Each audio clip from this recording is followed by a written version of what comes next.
Jerry Coleman, thank you very much, and let me say at the outset, it's a pleasure to be in the broadcast booth with you here this afternoon. Beautiful sunny day in Los Angeles, as one would expect when the Los Angeles Dodgers took the field. They got a standing ovation. They'll get a standing ovation for anything that happens favorable to the Los Angeles cause here today. Dave Goltz is taking his warm-up pitches. He's a right-hander. He won 7, he lost 10. He had an ERA of 4.29. As we mentioned, lost his last 3 starts, and against the Astros this year, Goltz was 0-2. But you see, baseball is played over the course of 162 games as a percentage game.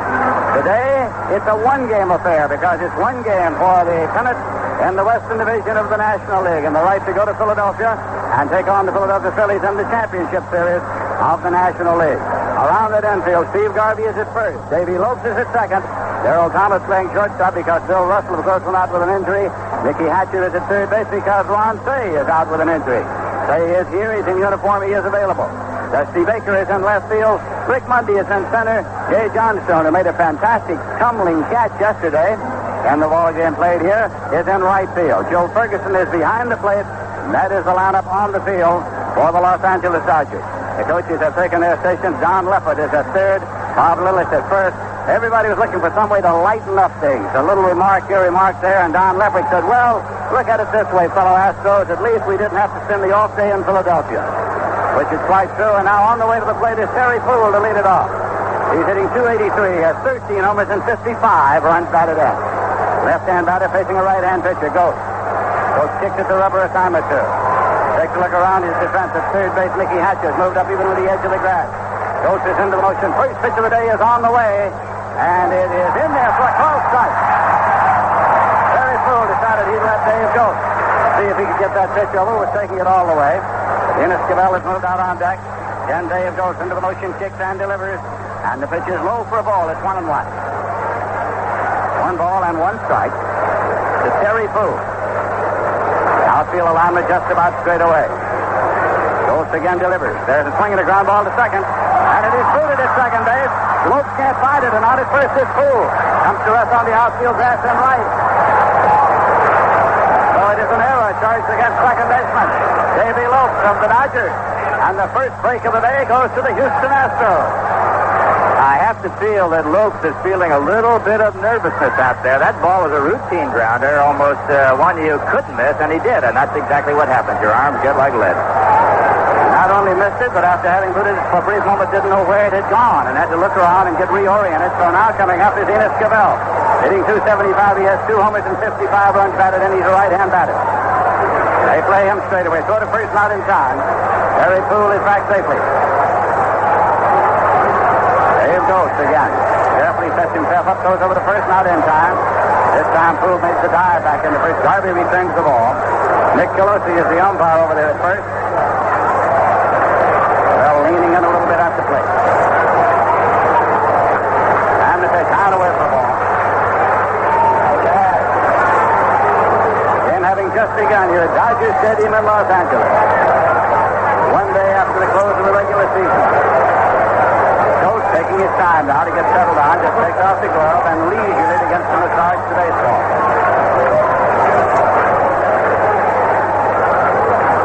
Steps off the rubber.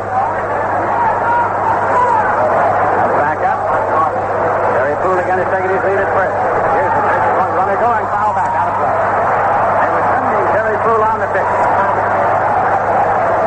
One of the things that is interesting with the Houston Astros, they are a running ball club, and they are set to run with Joe Ferguson catching.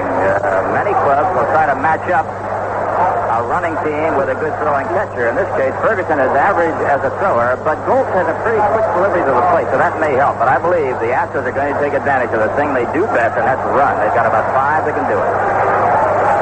Go over to first base, and Terry Puhl is back safely. Enos Cabell waggles the batter on a time or two. Goltz checks and throws to first. Not in time again. Terry Puhl back. Apparently, the Los Angeles Dodgers figure the same way that Jerry Coleman does. Houston will be wanting to use their speed as they can here this afternoon. Speed of Houston against the power of the Dodgers. Now the pitch, and it is outside. Runner holds. Puhl quickly retreats.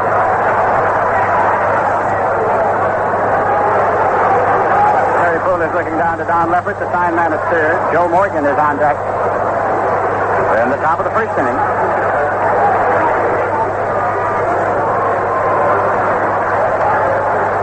So the first not in time. Joe set down, turned quickly, whirled and threw over first.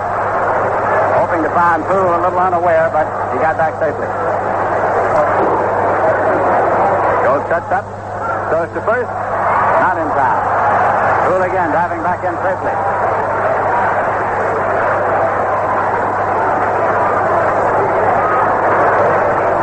Cabell has decided to take a little breather, so he has strolled a few feet away from the plate. And comes back up. Terry Puhl has taken his lead. And the delivery is swung on and lined into center field for a base hit. Puhl at second takes his turn. He's on his way to third. Up for the ball.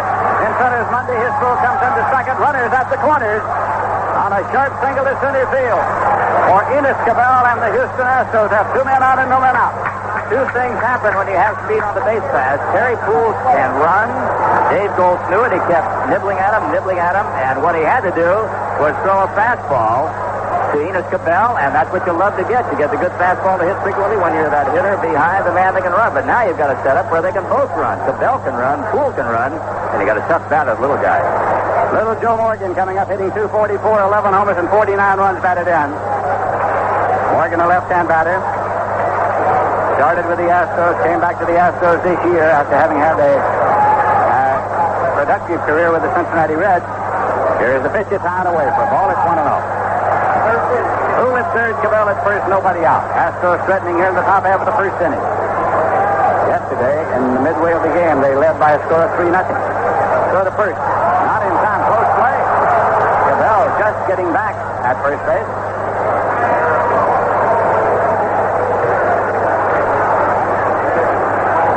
It's field high. Dave Goltz now again picks the glove off, starts to massage the baseball.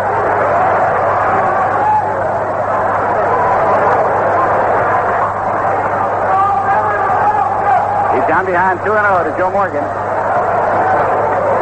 Now time call as Morgan has stepped out.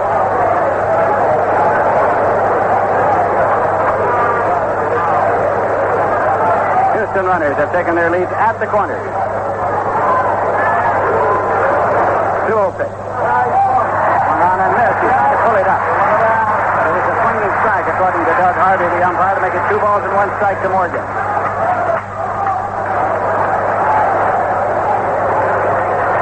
Again goes off the stretch. And the pitch. Swung on and fouled back into the seats and out of play. Now 2 balls and 2 strikes.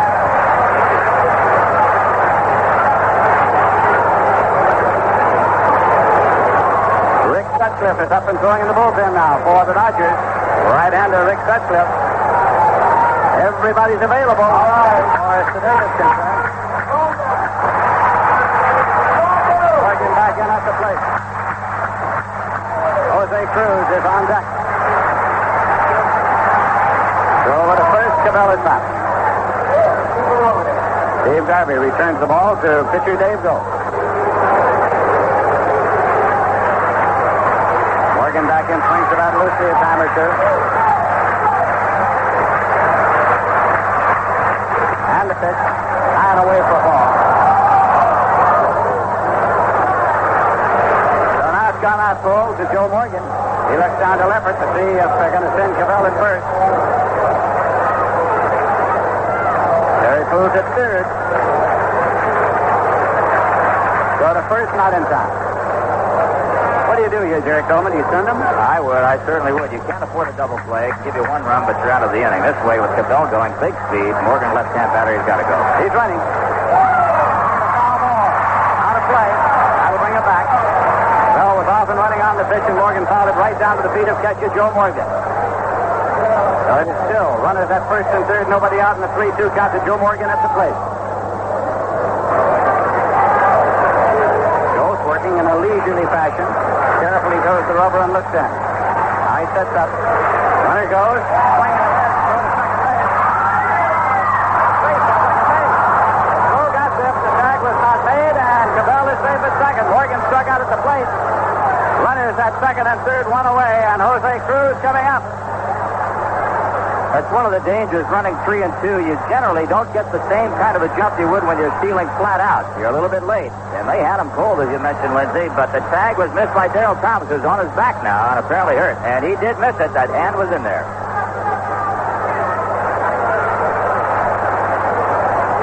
So now Tom Lasorda goes out to see about him. And there's a conference there at second base. The trainer is coming out as well. Morgan, of course, at the plate was out on strike for the first out. And when players resumed, Jose Cruz will be coming up with 2 runners in scoring position. Give Paul Runge credit, Lindsay. The play was a tough one and a close one, but he was right on top of it. And it is about as tight as you can get it. Believe me, there was a fingernail that might have been ahead of the tag. It was, in fact, that close and so still. They're gathered round there at second base. Enos Cabell gets up. Derrel Thomas back to his post. Tom Lasorda on his way back to the dugout, and we shall continue here at Dodger Stadium. The Houston Astros have to score in this inning. They've got their big RBI man now, Jose Cruz, coming up. If they don't come up with a run in this inning, it could set the stage for maybe things not so good ahead. It certainly could. Cruz is hitting .303, has 11 homers and 90 runs batted in. Has not hit well of late, not in this series against the Dodgers. And that pitch is a little low for a ball. It's 1-0.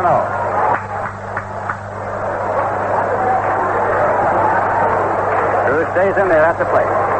Runners lead at second and third. Pitch is in there for a called strike. It's 1-1. Dave Goltz brought it in. Houston Astros were saying, some of them before the ball game, that they had to count on Morgan and Cruz coming through at the plate, something they have not done against the Dodgers in this big series here in Los Angeles. Now the pitch. Half swing, trying to pull it up, but it was in there. Goltz again carefully. Upon the rubber, runners leading at second and third. Rhythmic applause again to the Dodger fans here in Los Angeles. Bringing the ground ball to third. The ball rolls away. The ball rolls away. Runners at first and third, and the Astros have scored. As the ball went down to Mickey Hatcher, he made the play to Ferguson. Doug Harvey made an immediate out call, but then saw the ball roll away. And so the Houston Astros have scored. I'll tell you one thing. We can wait and watch this one. This could be a decisive play in this ball game, although it's only the first inning on the first half of the first inning. Runners now at first and third again. One of their best base stealers, Jose Cruz, at first. The speed is active again. And as you see, Puhl was a dead out, and Ferguson just lost the ball, and there it goes. Puhl made a normal slide. Cesar Cedeno coming up, hitting .309. He has 10 homers and 72 runs batted in. The Astros are out front in the top half of the first inning. Runners at the corner, throw to first, not in time. Jose Cruz back safely. Enos Cabell, the runner at third.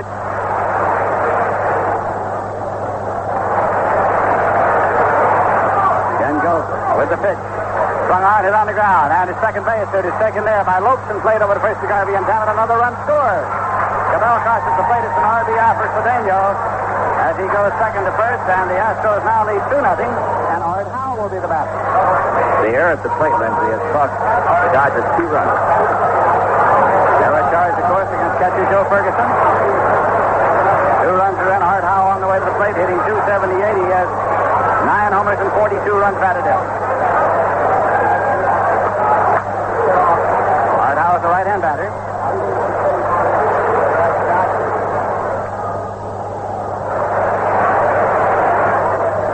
Jose Cruz takes his lead off the bag at second.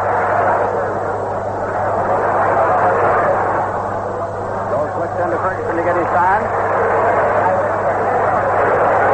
Sets it up. Here's the pitch. Comes inside. It's 1-0 to Howe. Now it's followed by Alan Ashby in the Houston batting order.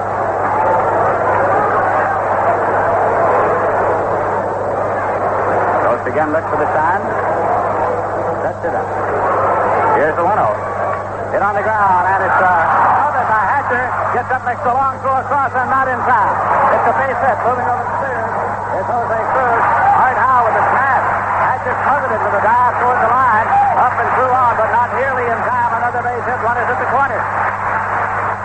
Absolute spectacular play by Hatcher. That saved a run. He caught it. Spread out Puhl as though he was going into the pool, diving, and got it in the webbing of the glove to save a run at the moment. But still, the Astros continue. Alan Ashby coming up. He's a left-hand batter hitting .256. 3 homers and 48 runs batted in.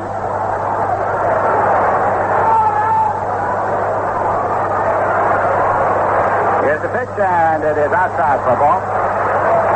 2 men out, 2 men on. Outfield alignment straight away to Ashby. Here's a pitch that is low for a ball. Craig Reynolds follows Ashby, who bats number 7 in the order. Cruz at third. Art Howe at first. Throw to first, not in time. Howe's back.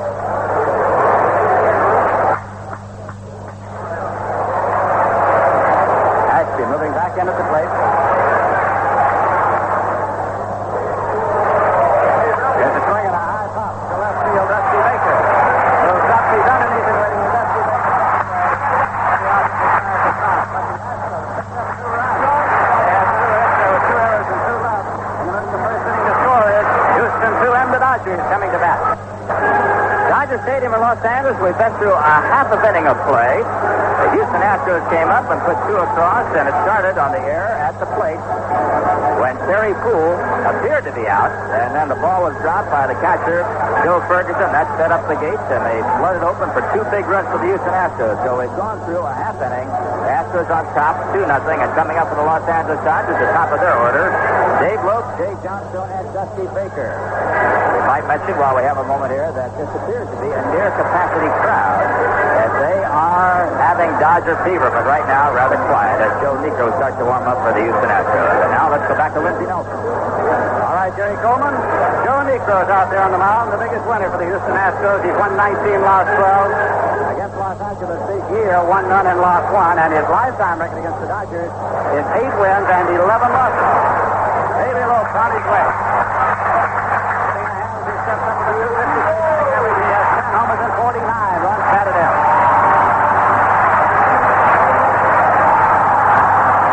Davey Lopes has been in and out of the lineup of late with a stiff neck. Considered a Dodger leader, and he's in there right-hand batter. Niekro comes down to smooth out the dirt. The front slope of the mound. Uses the knuckleball effectively. Here's his first pitch of the afternoon. And it is on away for a ball. It's 1-0. Jay Johnstone is on deck. Here's Niekro again. Swung on, hit on the ground. Cut off by Cabell at third. Up and going on in time.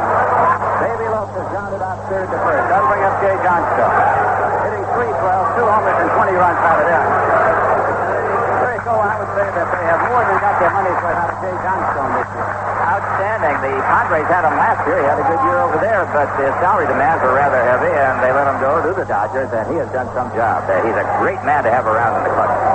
They did not know that they were going to lose Reggie Smith, and that was one of the biggest losses the ball club could have. Johnstone stepped in, and at the plate took up the slack. Left-hand batter. Joe Niekro. Feet even on the rubber, looking up.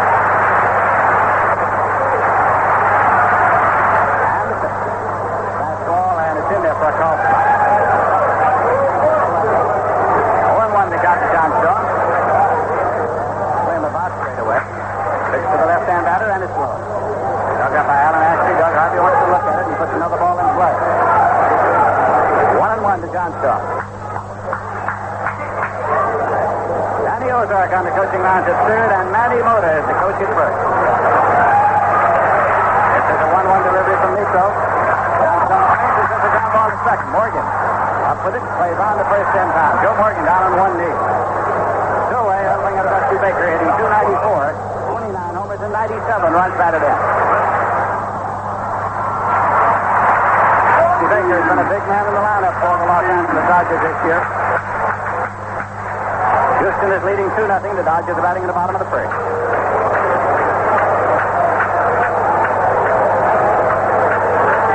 Baker carefully settles himself in, measures his stance at the plate. Niekro goes briefly to the rosin bag. Pitch is a knuckler off the glove of his catcher, Alan Ashby, for ball one.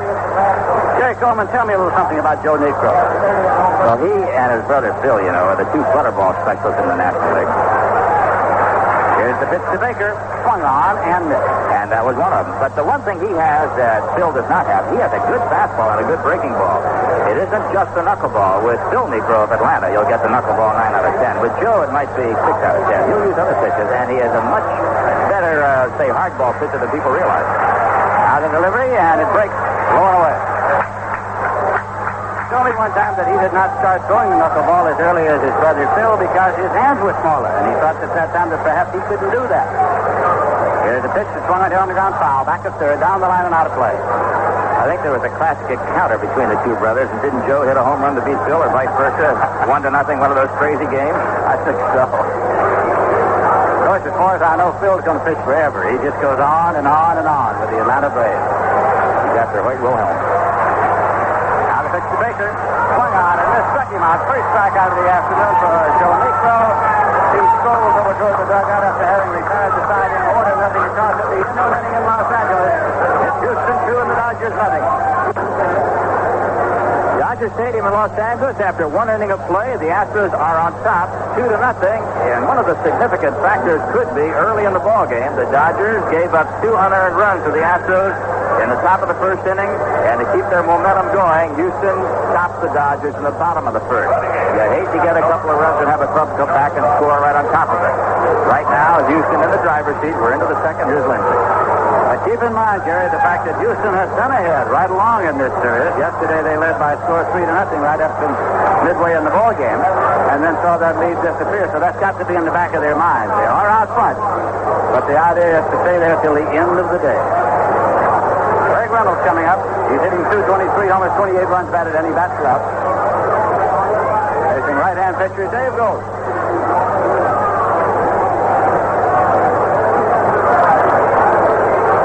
Settles himself down. Here is Goltz with the pitch. Swung on, and it is lined out into left center field for a base hit. Rick Mundy over up at his place and back, and it's the lead-off single for Craig Reynolds for the Astros. As he got the second hit. With a single to left center field, and that brings up Joe Niekro. Dodgers would expect a sacrifice, although Niekro swings a pretty good bat. He's hit .282. No homers and 10 runs batted in. Down to Don Leffert, the coach of third. Mickey Hatcher's moved up on the grass at third in anticipation of the bunt attempt. Steve Garvey holds against the runner at first. The roundabout watches high at 1-0. Garvey charging after holding. Hatcher charging on the pitch. 1-0 the count to Niekro. Up here in a sacrifice circumstance. Nobody out. Houston leading by a score of 2-0. So the first is not in time.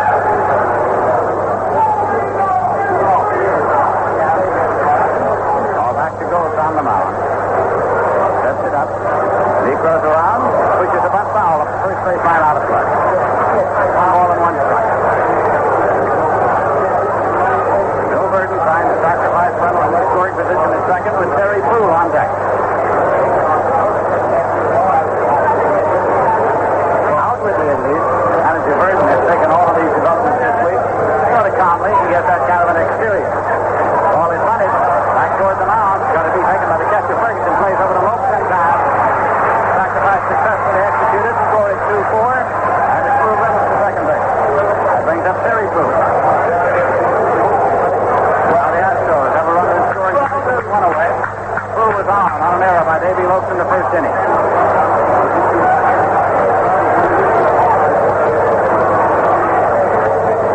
Outfield alignment around to where it's straight away against Puhl. They have been playing Niekro to the opposite field. Reynolds takes the lead at second, and the pitch is outside for a ball. It's 1-0. Doug Harvey calling balls and strikes here this afternoon.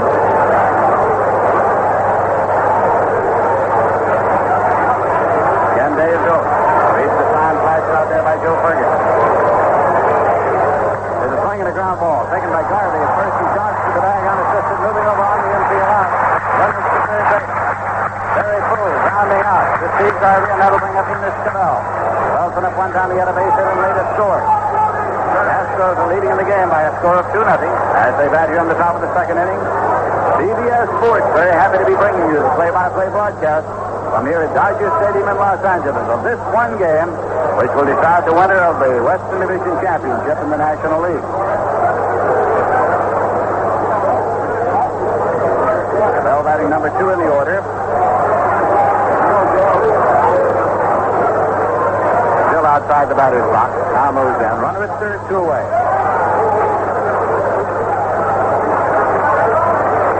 Both will work off the stretch of the runner at third. Here's the pitch.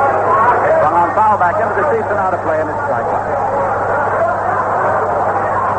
With all the atmosphere of World Series Day here at Dodger Stadium this morning, media representatives were out earlier. And when the ball players and the ball clubs go out during batting practice, all the visiting that takes place on the field, in many cases between members of the media. Well, ready to step back into the strike one count. Craig Reynolds leads down the line from third. Both kicks and delivers, swinging a ground ball foul. Down pass down left of the coach's third, out of play, 2 strike count. New ball has been tossed out to Dave Goltz. Each of these teams won 92 games during their regular season, which would have been completed yesterday had one of them been in front, but they were in the flat-footed tie, 92 and 70 each. Dodger fans trying to stir something up here with a little rhythmic applause. Here's 2 strike count to Cabell. And the pitch. Second strikeout for Dave Goltz. Cabell swinging. There was a base hit and 1 left. Middle of the second inning score. Houston 2 and the Dodgers nothing. Well, they evidently are experiencing a little microphone trouble at the ballpark for CBS Radio. We apologize. They'll probably try to clear it up shortly, but Lindsey Nelson's microphone evidently not working too well and hardly audible before that big crowd at Dodger Stadium. From Dodger Stadium, I'm Terry Coleman along with Lindsey Nelson, and here we are going into the third inning. Houston Astros are sitting on top 2-0. They got those, make that in the bottom of the second. We're heading that way with the Dodgers coming up. The Astros got their 2 runs in the first. If you missed the scoring, an error by Davey Lopes with Terry Puhl on. A single by Cabell sent Puhl to third. A strikeout by Joe Morgan. Cabell stealing on the play. Runners at second and third, 1 away. Then the big play that activated the 2 runs. A ground ball to Hatcher at third. It went to the plate to Ferguson, sliding in and jarring the ball loose was Terry Puhl for the first run. The second run came in on a ground ball by Cesar Cedeno. So the error at the plate in effect cost the Dodgers a couple of runs. We go to the bottom of the second. Here's Lindsey once again. All right, Jerry Coleman. Steve Garvey's going to lead it off. He's hitting .306, 26 homers, 106 runs batted in, and 200 base hits for the year. Garvey hits cleanup in the batting order for the Los Angeles Dodgers. Doug Harvey inspects the baseball and tosses it back out to Joe Niekro, inspecting it apparently at the insistence of the Los Angeles Dodgers, since he stares over into the dugout of the Dodgers, even as he brushes off the plate. He's getting a little heat from over that way. Harvey is ready to step in, but Harvey is still off to one side, hands on hip. Now he moves in behind the catcher, and Garvey steps in at the plate. That's the next Marine down there, Lindsey. He takes charge. I've heard that about the Marine Corps. Niekro now into the motion. Here's the pitch. And it's low for a ball. It's 1-0. Steve Garvey's outward attitude about these games doesn't change a great deal from day to day. Now the pitch. Low and away. On by Ashby. Garvey moves back, takes a hit at the belt. Comes back in at the plate. Bottom of the second inning, Dodger Stadium, Los Angeles, California. A sunny day. And the pitch swung on and popped up foul off to the right side. Ashby's coming over, but this is out of play.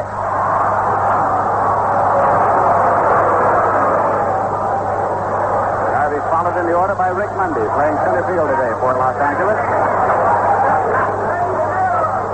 Divisional play began in the Major Leagues in 1969. This is the first tiebreaker in the National League. The American League had one in A memorable one in which a fellow named Bucky Dent hit a home run for the Yankees to defeat the Boston Red Sox. Tiebreaker day in L.A. Here's the pitch.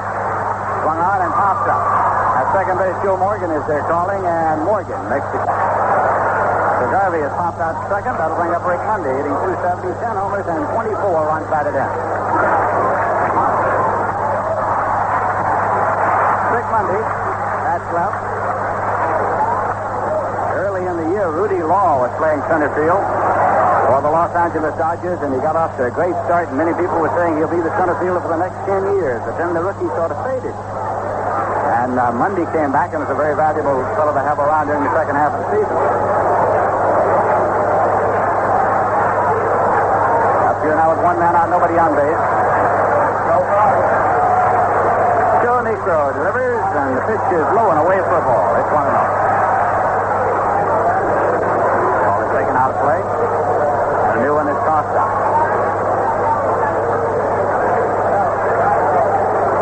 Niekro again, hands on knees, takes the sign. Pitch to Mundy, it's foul back. It's into the seats and out of play. All around the town in Los Angeles, there's been baseball fever, especially these last few days. Last night, that's all you could hear. Dodgers, Dodgers, Dodgers. Because so many of them thought that the Dodgers really and truly didn't have a chance when the series began, as some of the Dodgers did. Here is the pitch. Swung on and foul back. I said there are a couple of Dodgers around the batting cage before the game. When you left San Francisco last Thursday night after losing, I really didn't think you had a chance. And they said, neither did we.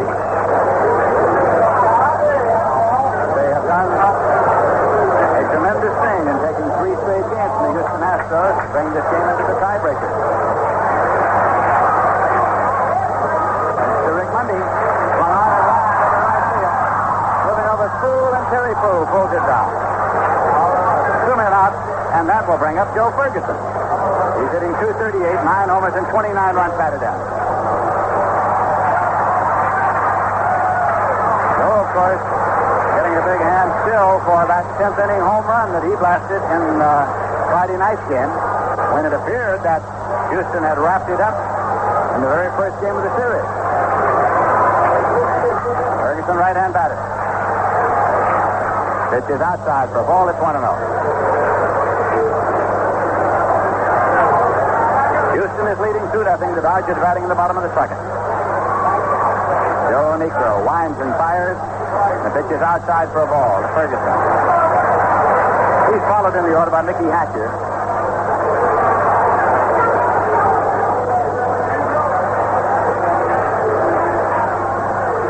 Little groundskeeping being done by Niekro, smoothing out the area where he's been striding on the mound. Ready to work again to Joe Ferguson at the plate. Fastball is high.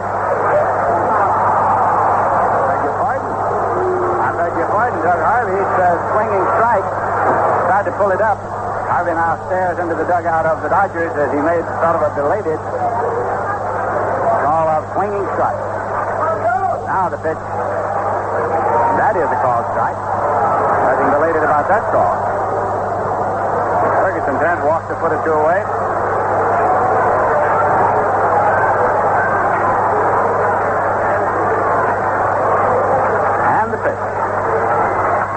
On the ground at second base. Joe Morgan is there, gets it over to Art Howe in time.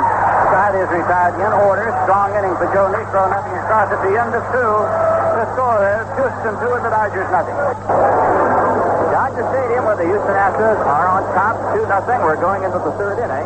The Dodgers got their 2 in the first so far. The Houston Astros picking up 2 in the first inning against the Dodgers, and so far the Dodgers have been shut out 1, 2, 3 in the first and the second inning. All the score came in the top of the first when Houston put 2 across.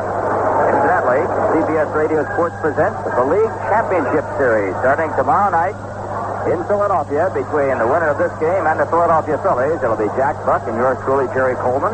And then on 1C, the American League gets underway with Kurt Gowdy and Ernie Harwell, the Yankees and the Kansas City Royals. And that'll be something interesting when you think about the fact that 3 times in a row the Yankees have taken the measure of the Royals. So the Royals want some revenge.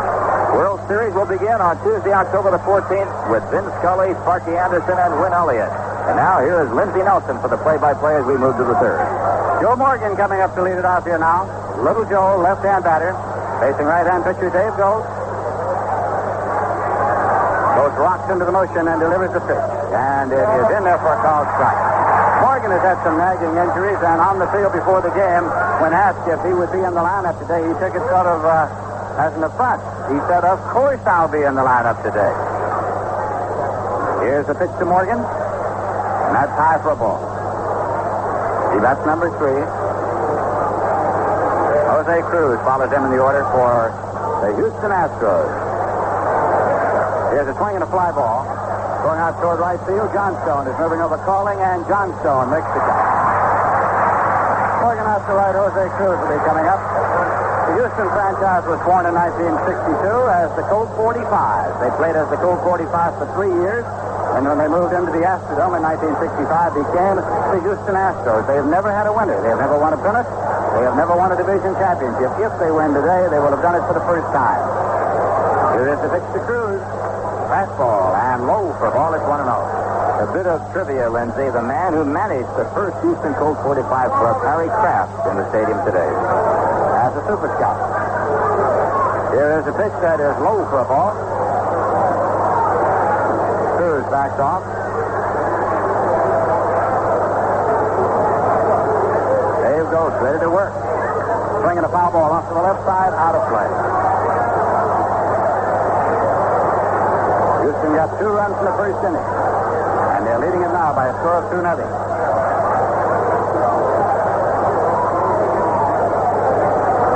Cruz holds that bat high in the air. Now pulls it down, swings, sends a base hit on the ground through the hole in the left. Charged by Dusty Baker, played back, and Jose Cruz has a 1-out single here in the 3rd inning. And the Astros have a runner at first, and Cesar Cedeno is coming up. He had an RBI on an infield out in the 1st inning. You must have had a hurry-up job getting here for this, because your San Diego Padres finished their season only yesterday. Certainly did. In San Francisco, we finished on the upbeat. We won a ball game, and that's always the way to go out as far as I'm concerned. I left San Francisco at 4:30 this morning, and I'm not sure that I'm in Los Angeles. I know you came in from Atlanta. How was the weather in Rudy? Yes, wasn't it so? So the first is not in time.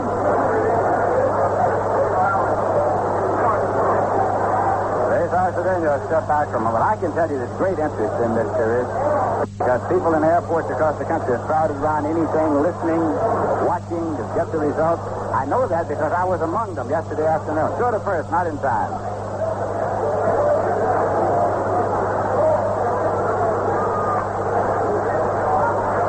Cedeno has the bat cocked. Runner goes, pitch out, go to second base, and he's out.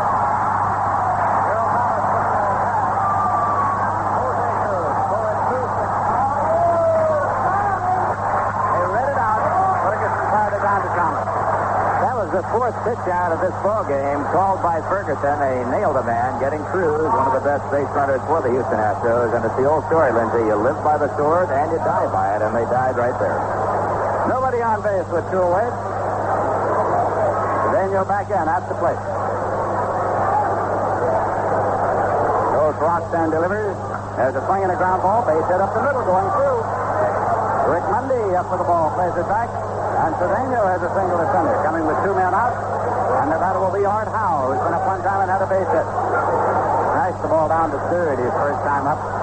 Hatcher made a great play to make the stop, threw on not in time. The man at first base, Cesar Cedeno, in my opinion, has always been the most electric of all the base runners for the Houston Astros. He has the gambler's heart. He'll try it when you may not think he'll get it, and that's just about the time he will. A very dangerous man on the bases. Loaded with talent of all kinds. Now he's taking a moment as he moves in at the plate. Goes now, checks the runner back over his shoulder, and the pitch swung on and fouled off. Right off the body of Art Howe, off his leg. 0-1. And we saw yesterday that Ron Fay fouled the ball off his ankle just before hitting the home run. He was up there to sacrifice. There's 2 run attempts, fouled the ball off his ankle, fouled off 2 pitches 3 times, and then hit the home run that won the ball game.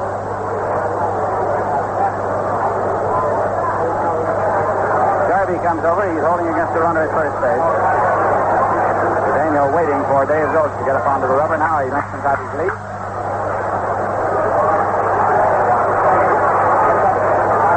Goltz throws the first not inside. Cedeno diving back in. Grabs the bag with his bare hand. Dave Goltz against the Astros this season, 0-2. Goes to the rosin bag. He's worked at a leisurely pace here this afternoon. Runner goes, and the pitch is in for a strike for the second, and a stolen base. First base by Cedeno. Got a good jump, and it's pulled it off. So now, runner in scoring position. Art Howe at the plate. Goes kicks at the rubber a time or two. Taking off his glove, now has it back on, extends the pitching arm. Cedeno leads off the bag at second. And six to hop. The lows of all. Alan Ashby is on deck. Here at Dodger Stadium, the Dodgers occupy the dugout along the third base line, and the visiting Astros occupy the dugout along the first base line.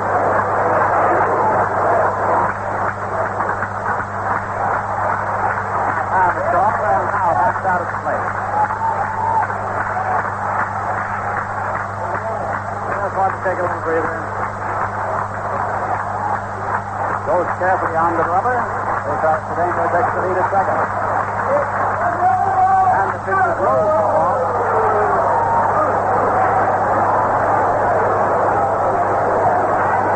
Now again, just waiting outside the batter's box. Has struck out two. He's walked none so far. There are two men out here in the top of the third inning. Runner at second base. Art Howe at the plate. Goes for the pitch. Swung on foul. Hard on the ground. Down past Leopard at third. Out of play and maybe a broken bat because Art Howe is coming over towards the dugout. Getting another stick from the bat boy. The Astros, of course, brought their bags to the ballpark yesterday with the hope that they'd win the ball game and head for Philadelphia. They had to take those bags back to the hotel. Came back again today, coming through the stands, of course, from the bus down to the locker room, bags in hand, ready to travel. Championship series tomorrow night in Philadelphia against the Phillies, against the winner of this game here this afternoon. Pitch to Art Howe.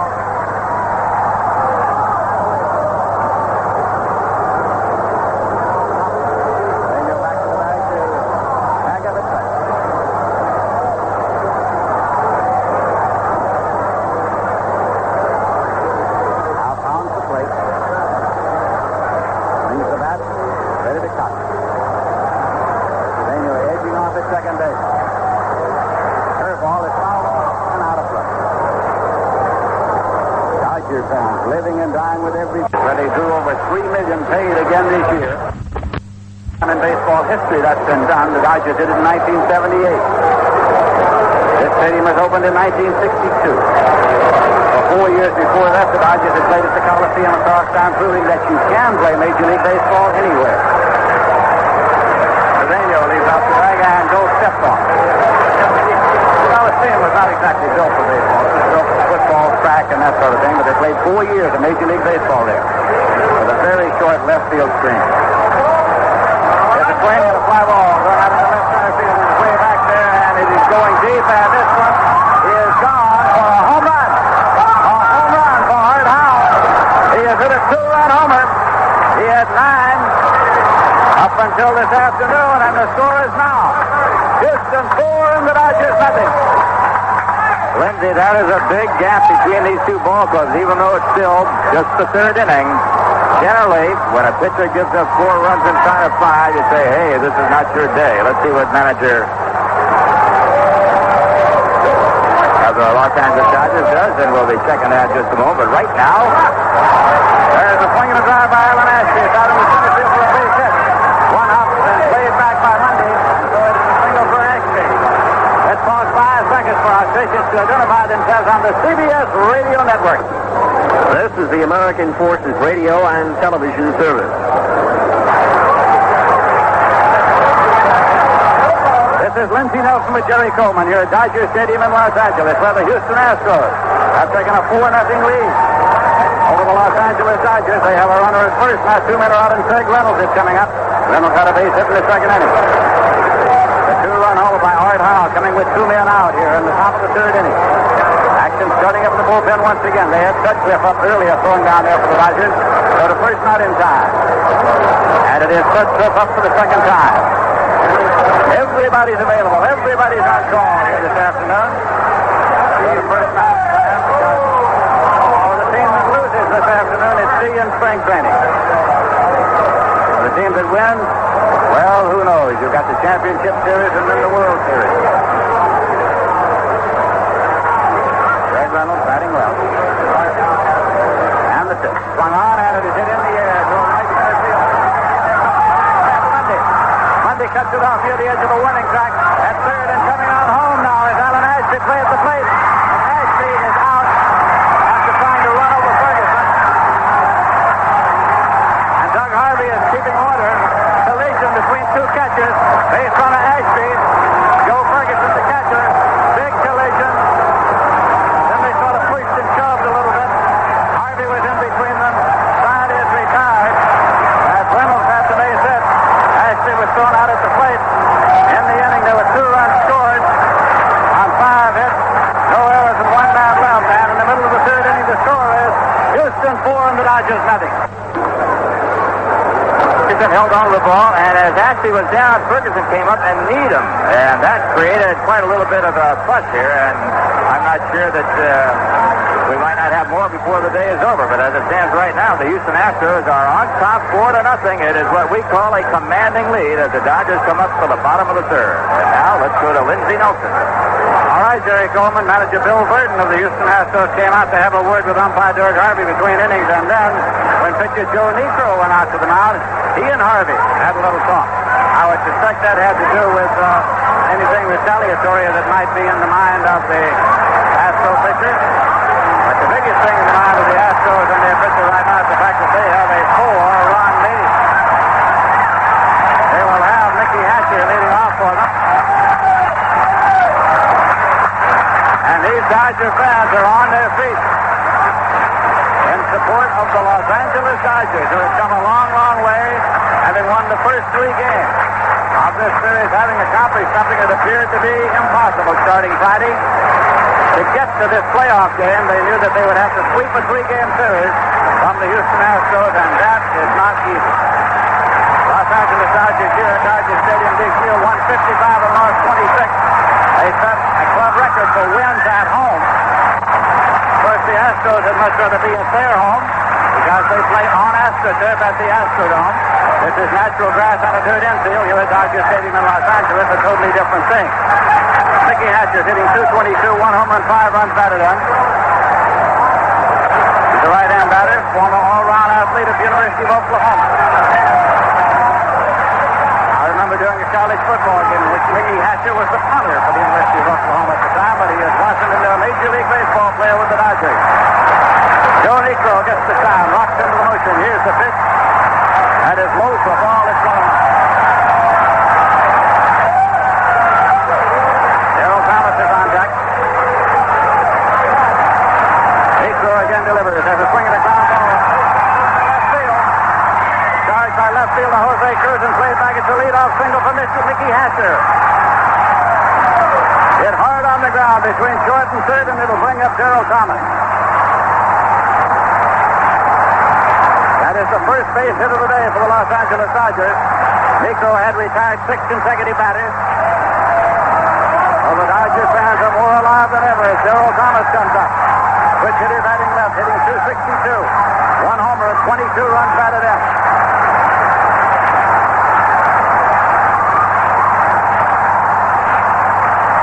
Art Howe is over to hold against the runner. Mickey Hatcher at first.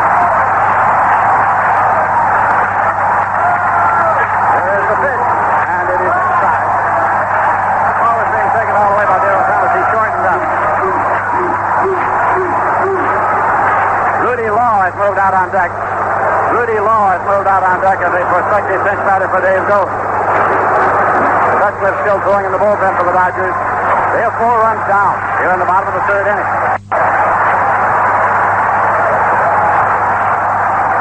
One way or the other, this is the final day of the season. For one of these teams. Here's the pitch to Thomas. Swung on and looped out into right field. It is in there for a base hit into right center. Picked up in center field by Cedeno and played back. There are runners at the corners. Mickey Hatcher going first to third. Derrel Thomas holding at first. That's going to bring up Rudy Law batting for Dave Goltz. Rudy Law batting for Dave Goltz. He's a left-hand batter. An early season sensation. Over the course of the full season, he hit .261. 1 home run and 23 runs batted in. Nobody out. Runners first and third for the Dodgers.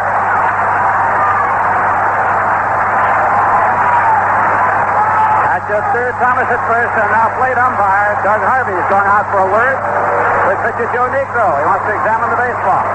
He does, and he leaves it in play. I would suspect that he does that at the insistence of the Los Angeles Dodger dugout.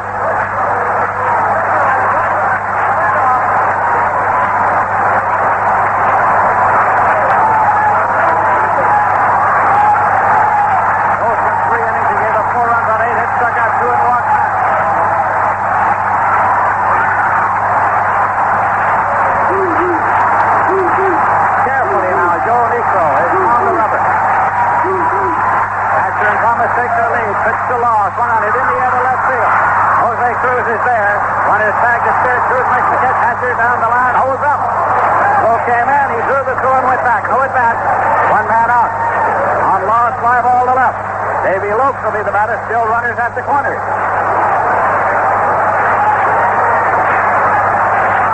Lindsay, that was a situation where the Dodgers refused to gamble, and they might have. Cruz does not have a good arm, and consequently, the speed of Mickey Hatcher might have beat that throw. Went in short to the third baseman. I think he would have scored easily had he gone. And trailing by 4 as they bat here in the bottom of the 3rd inning with 1 man out and Davey Lopes coming up. Lopes is in a fun time and he grounded out 3rd to 1st.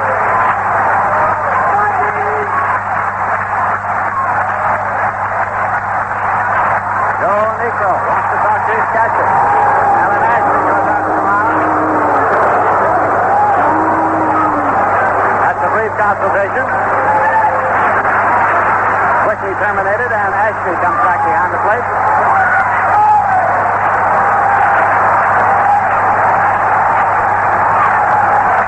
One man out, runners at first and third for the Dodgers.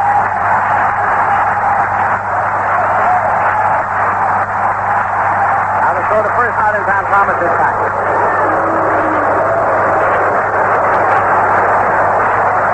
Davey Lopes down to plate, back in there. Lopes can hit the long ball. There's a bringing it around to left field. Here comes Cruz, and he makes the catch. Hatcher Jackson holds up. Again, the throw comes into Cabell. No at bat. 2 men out. And Jay Johnstone coming up. A duplication of the prior play.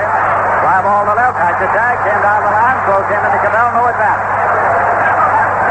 Johnstone grounded out second to first in the 1st inning. Another consultation at the mound for the Houston Astros.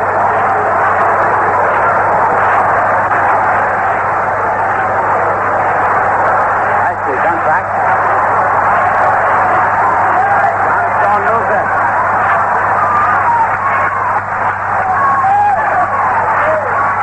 Crowd again starts to aid the cause of the hometown Dodgers.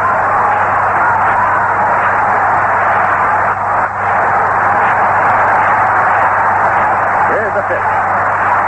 In there for a call. This is the 5th postseason playoff in National League history, and the Dodgers have been in all of them. Niekro sets up. Here's the pitch. It is outside for a ball.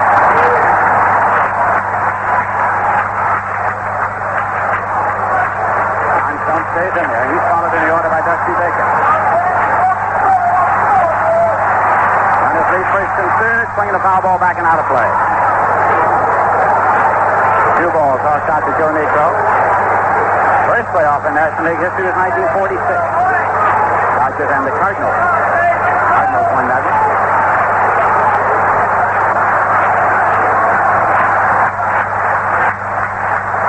Now Johnstone again moves in at the plate.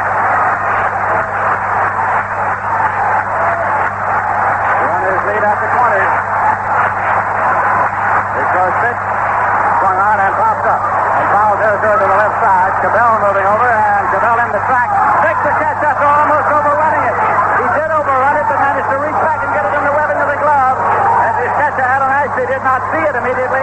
Cabell gets the foot out on the side, is retired, and the Dodgers do not score. They had 2 hits, and they left 2. And at the end of 3, the score is Houston 4, and the Dodgers nothing. Due to the unavailability of the normal...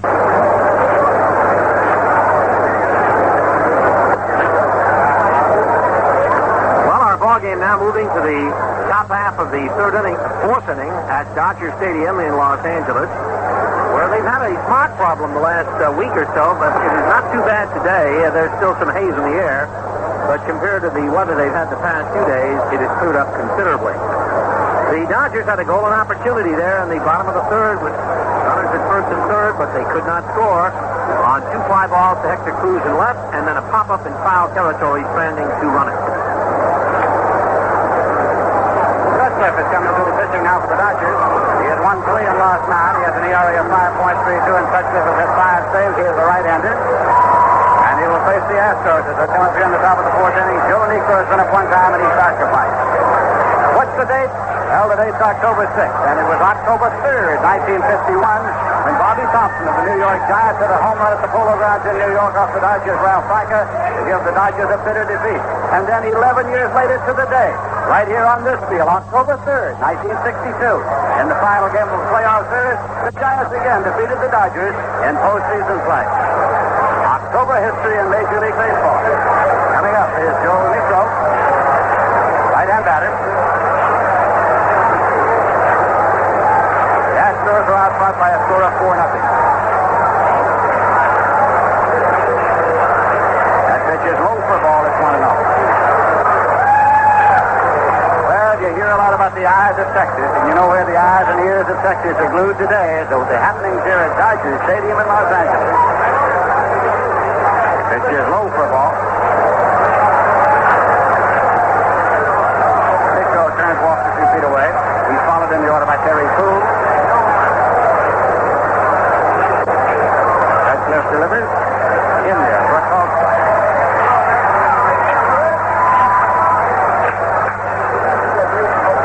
Niekro again cocks the bat.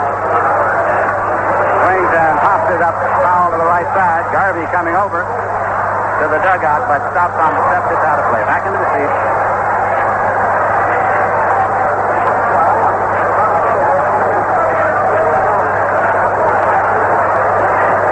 Joe Ferguson has gone over, slowly coming back to his post behind the plate.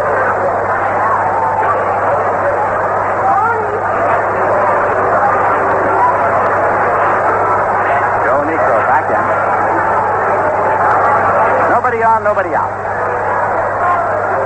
Swinging the ground ball to 3rd. Hatcher plays the big hop. Now guns it over to 1st, and in time. Pitcher running, he's out. One away, and Terry Puhl is coming up. Grounded out. Scored the first run of the day in the 1st inning. As you joined us along the way, the Astros got 2 in the 1st inning. They got 2 more in the 3rd. The 2 in the 3rd came on Art Howe's home run. Terry Puhl bats left. Canadian by birth.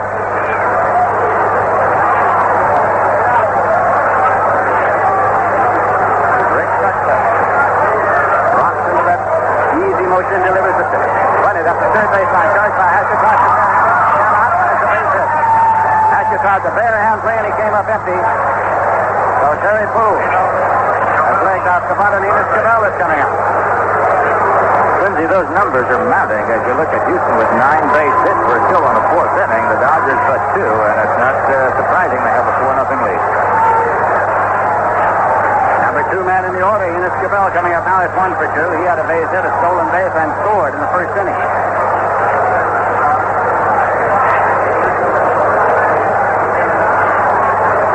The Astros must have in mind that in each of the 3 previous games, they did manage to go out in front. How's it like? They're out in front now by a score of 4-0. So the first is not in time. Sort of a leisurely shot. Terry Puhl back easily. Again, a throw to first, not in time. Puhl is back.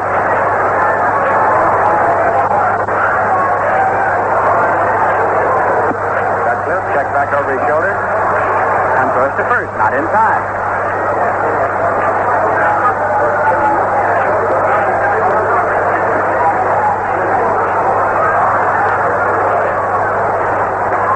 Delivers, and the pitch is outside for a ball. Jerry Coleman, some pitchers it's difficult to get a lead and run on, others are not. What's your estimate of Rick Sutcliffe?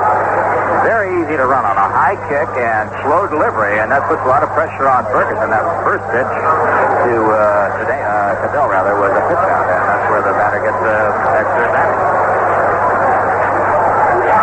So the first, not in time. Time call now while Terry Puhl comes over to brush himself off and to get his breath. Take a little time talking to first base coach Bob Lillis. At the plate, Cabell turns and walks a few feet away.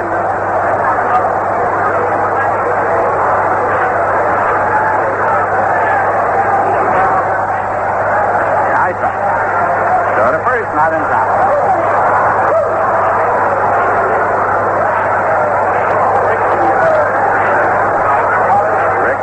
Reached the sign. Nice shot there by Ferguson. Runner goes. Pitches outside for the second. Derrel Thomas came over to take the field side the tag. But the umpire at second base, Paul Runge, says a stolen base for Terry Puhl. Lindsay, a couple of things happened there. That was a pitch out again, and generally a catcher will get a man on a pitch out, but Thomas, instead of getting over the bag to make the tag, came up in front of it, and that gave Puhl all he needed to get in there. So now, runner in scoring position. As Cabell moves back in at the plate.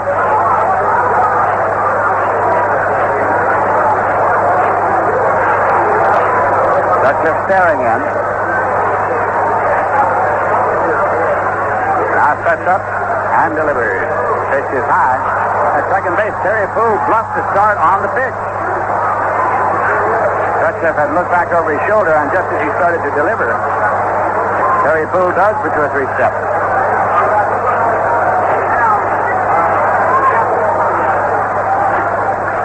Cabell moves back to the plate.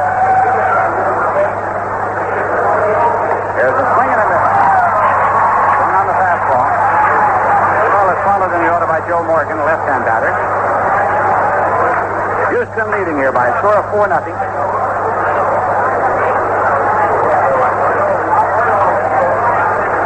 Terry Puhl takes the lead at second.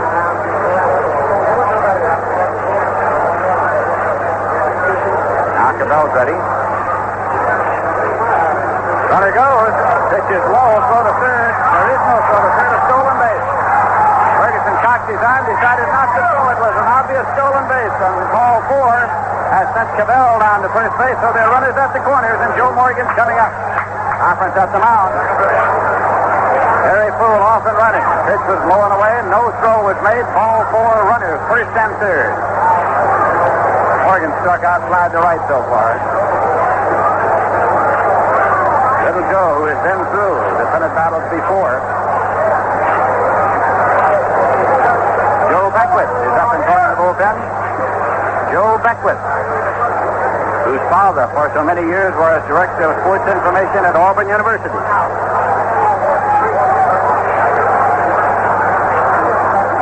Puhl at third, Cabell at first.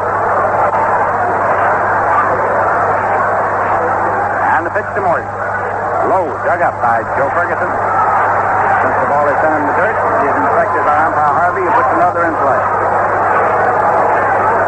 1-0, the count to Morgan. Houston Astros trying to add more here in the top of the fourth inning. Sutcliffe has stepped off. To tighten up Cabell, who again takes the lead now at first. Pitch is low for a ball. It's 2-0 to Morgan. So Sutcliffe is down behind. Hatcher playing just off the edge of the grass at third against the left-hand batter, Joe Morgan. So the first not in time, Cabell is back. Terry Puhl is the runner at third.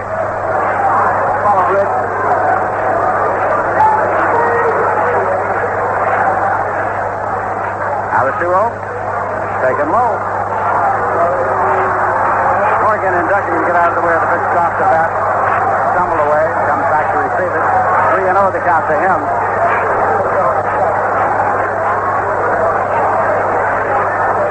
Jose Cruz swinging the bat loosely on deck.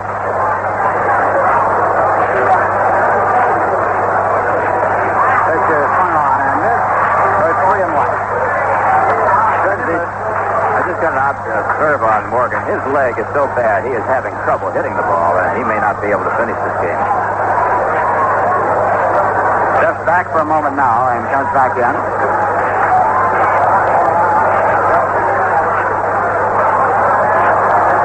Sutcliffe bluffed the throw over to third and then bluffed the throw to first and held on to the baseball. Now he sets it up all over again. This is a 3-1 pitch to Joe Morgan. Run on and foul back. Ferguson coming back. But it is going to be out of play. Back beyond the dugout box. 3-2 to Morgan. One man out. Cabell at first and Puhl at third.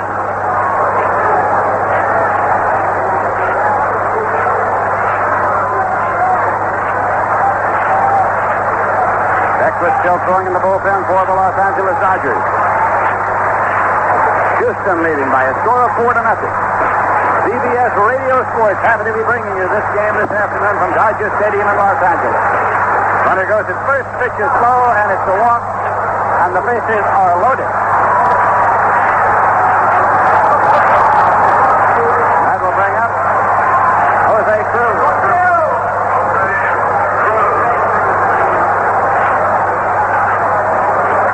If the Astros get any more runs, so they're on top 4-0, bases loaded right now, and an opportunity to get a lot more if it takes so much of the pressure off Mr. Joe Niekro of Houston.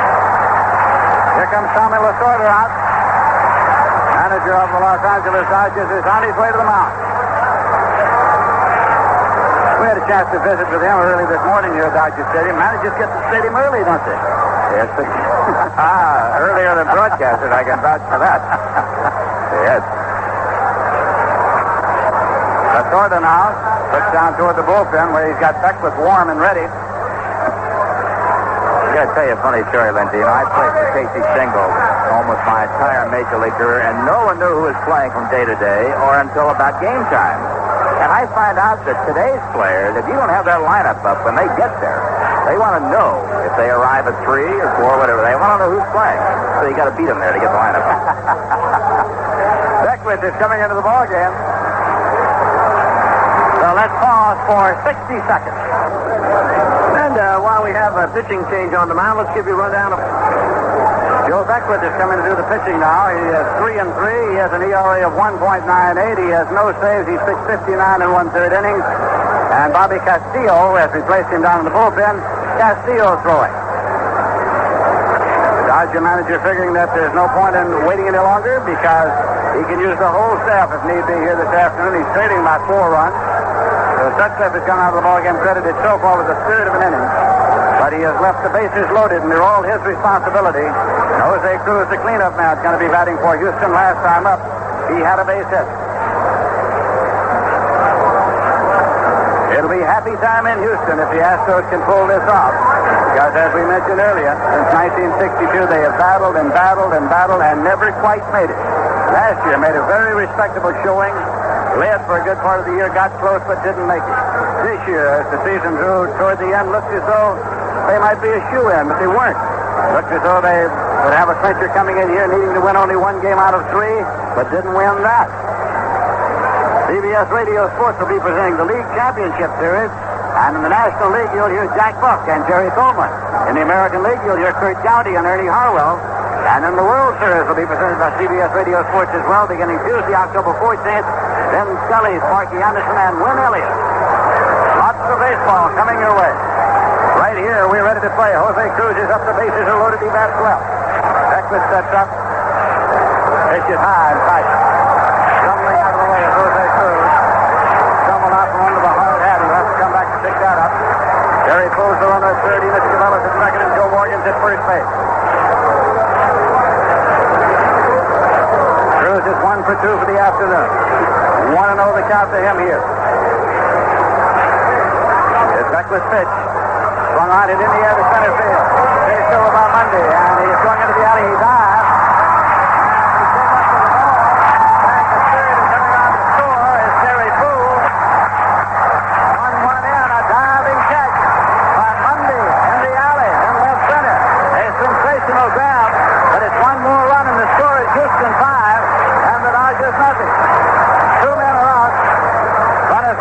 And second, Cedeno will be the batter. What a play, Lindsay. Rick Monday, still the old pro out there, made the diving, lunging grab as the ball just was about to hit the grass and save possibly 2 runs, who knows how many. A spectacular grab. One did come in on a sacrifice fly, and all the runners have moved so far ahead that only the man from third could get back and score. So a soft play by Rick Monday could be a game saver if they get that close. Cedeno is up there. Here's the pitch, and the fastball in for a call strike. That run statistically is charged against Rick Sutcliffe. Rick Monday making the dive up the alley in left center. If he had not managed to cut that off, they might have been running to cars. The bases were loaded. Runners lead at first and second. Houston's leading 5-0. That pitch is low, and it's gone to 1-1 now to Cesar Cedeno. Last year they tried the great experiment of playing Cedeno at first base. This year gave that up, sending him back to the outfield, where he appeared to be much better adjusted and much happier. Inserted Art Howe. And it's Walling plays there on occasion for the Astros. Here's Beckwith off the stretch. Steps off the rubber. Bell the runner at second. Joe Morgan at first base.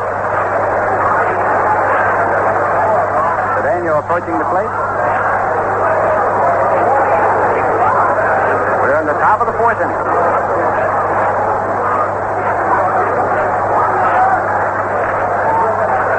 And the 1-1 pitch. Outside, throw to second, and not in time. Well, getting back safely. Fired the ball down there. You're taking a long lead. 2 balls and a strike, sir.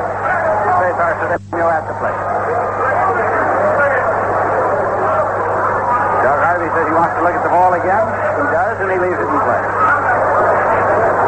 Doug Harvey is himself a Californian. Umpired in the Pacific Coast League before coming up to the National League in 1962. Now the pitch. Low for a ball. But Joe Beckwith is down behind the Cesar Cedeno. He's followed in the order by Art Howe.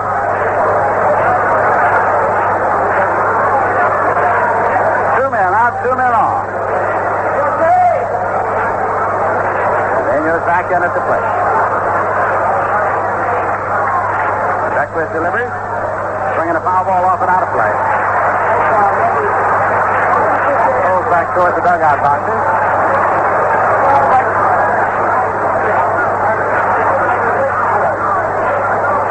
Beckwith walks down to the infield grass behind the mound.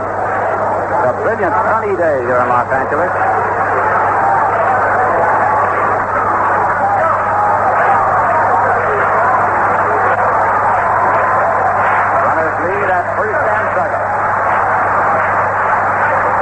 Flashes the sign for Joe Beckwith. Cedeno has stepped back.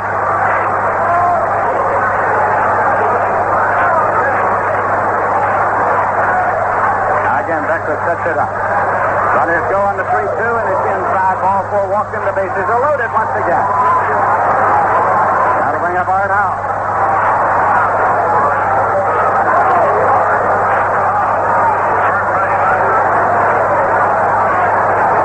two-base hit, one an infield hit, and then a two-run homer in the third inning. Here comes Red Adams, the pitching coach for the Dodgers, out to the mound to talk to the young man, Joe Beckwith, who is in some difficulty here. Bases loaded, two men out. Lindsay, one of the Dodger problems, in a sense, from day one has been their bullpen. They got Don Stanhouse in that re-entry draft, who came in from the Baltimore Orioles, and he came up with a bad arm right from the beginning and was literally almost ineffective throughout the season. So they have had the kind of a year where they're just trying to find people that can do the job in the bullpen, and they're doing it with a lot of youngsters.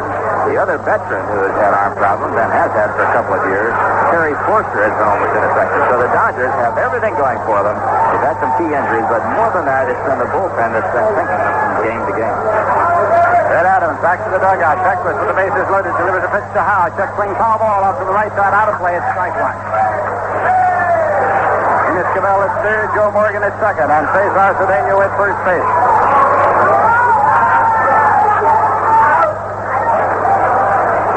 Howe moves back into the plate, followed by Alan Ashby, who's on deck. Here's Beckwith's pitch. Swung on, and it is lined up. One run is scored. Coming to the plate, the second run. Two runs are scored, and runners at the corner.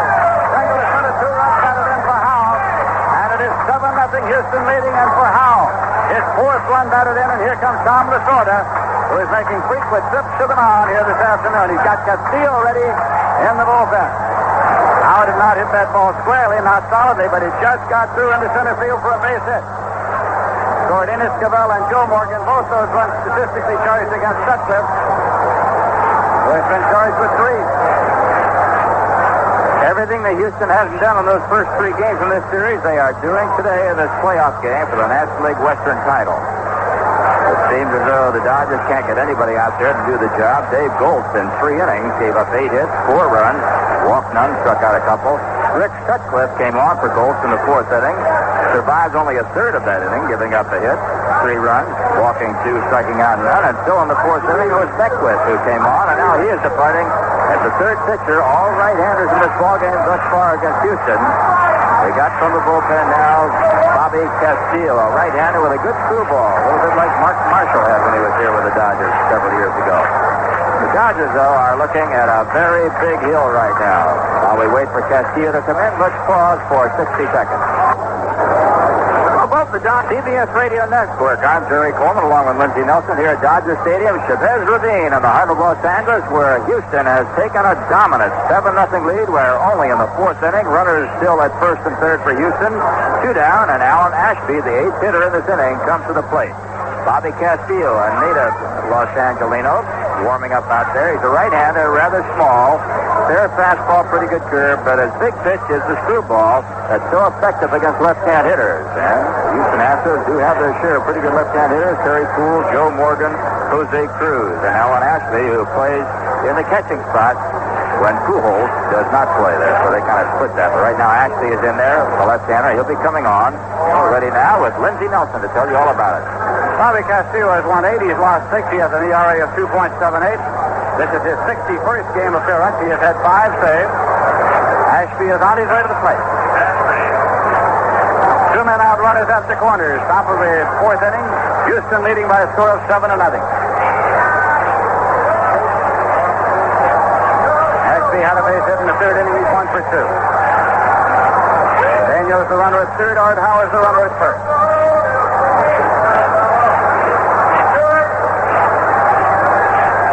Castillo sets up. Delivers the pitch, and it's high and away for a ball. It's 1-0.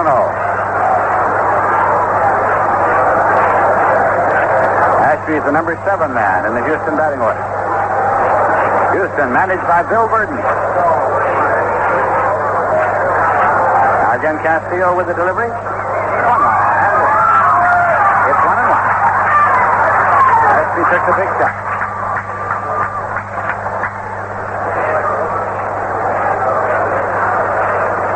Houston runners take their leads at 1st and 3rd. And this is a 1-1 pitch. Checked on. But it is low and away. Goes his ball 2 and strike 1 to Ashby.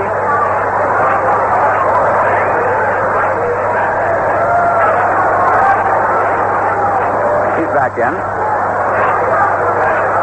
Castillo delivers 2-1. Swung on and foul back. It's 2 balls and 2 strikes.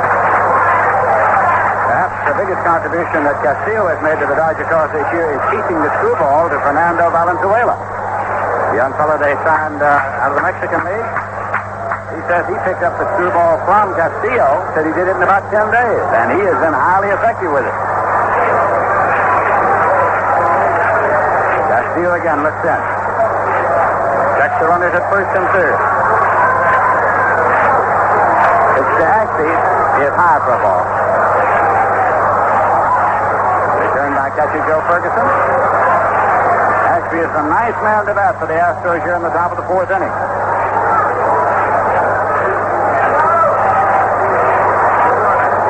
Daniel at third and Howe at first. Count is full. Howe will be running. There he goes. The pitch is high. The bases are loaded again. Castillo walks Ashby to load him up, and Craig Reynolds will be the batter. Craig Reynolds is 2 for 2. He had a single. He had a double.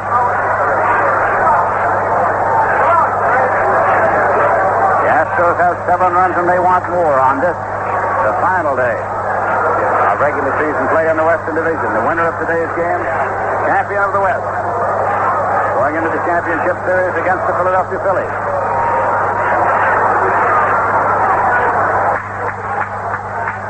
Reynolds bats up.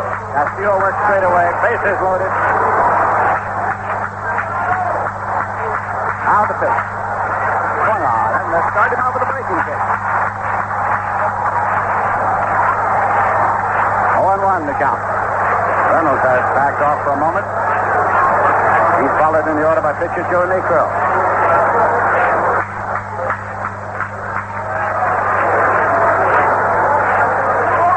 Left-hand batter moves back in.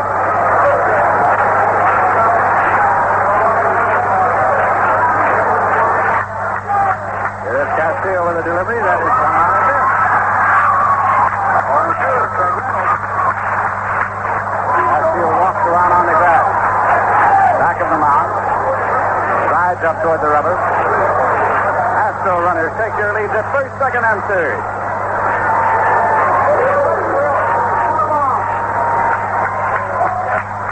Reynolds anchors one foot in about his box.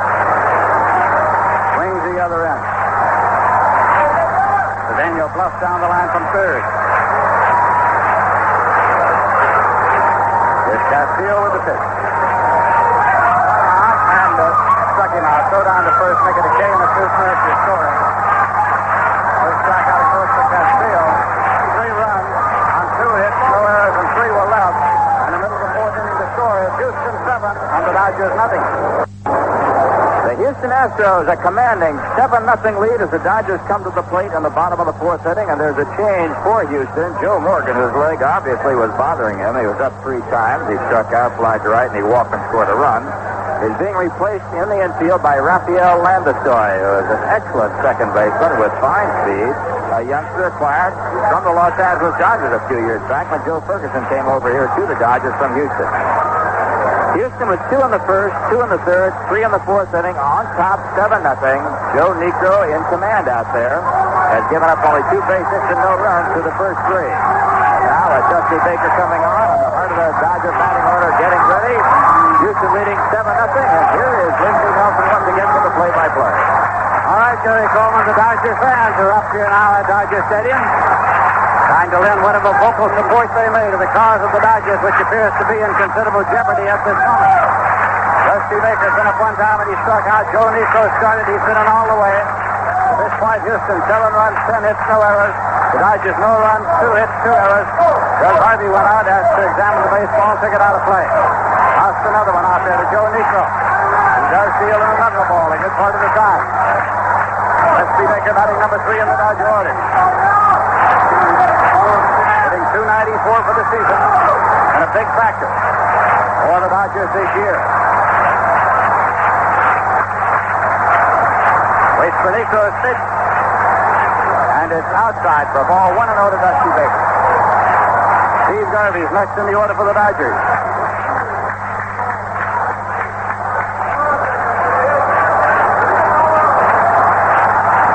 Niekro with the delivery. That is in there.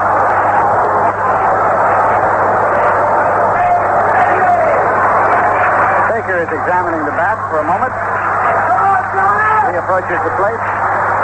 Dodgers have shown before that they have the capability of coming from behind, but 7 runs is a lot. Here's Niekro's pitch to Baker. Swung on, foul back, it's out of play. They've exhibited all sorts of heroics in this 3-game series, a spectacular series played here at Dodger Stadium.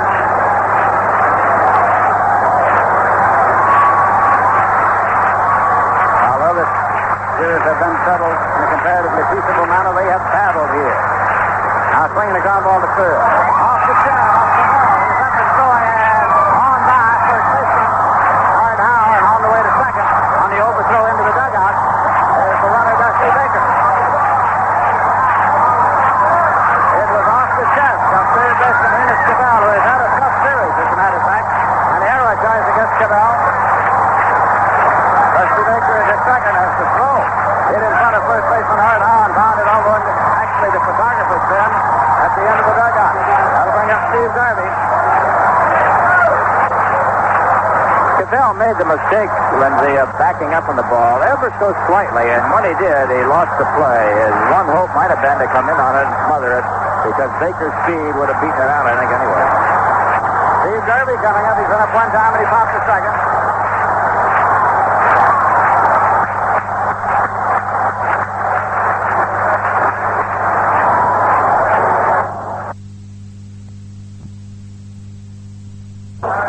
Address announcer John Ramsey is now asking fans to refrain from throwing any items onto the field because out there in left, Jose Cruz apparently thought he was in some danger. Fans from the bleachers and the pavilion section out in left were tossing items onto the field, and he has walked in now. Cruz has to talk to. Baker is examining the bat for a moment. He approaches the plate. Dodgers have shown before that they have the capability of coming from behind, but 7 runs is a lot. Here's Niekro's pitch to Baker. Swung on, foul back, it's out of play. They've exhibited all sorts of heroics in this 3-game series, a spectacular series played here at Dodger Stadium.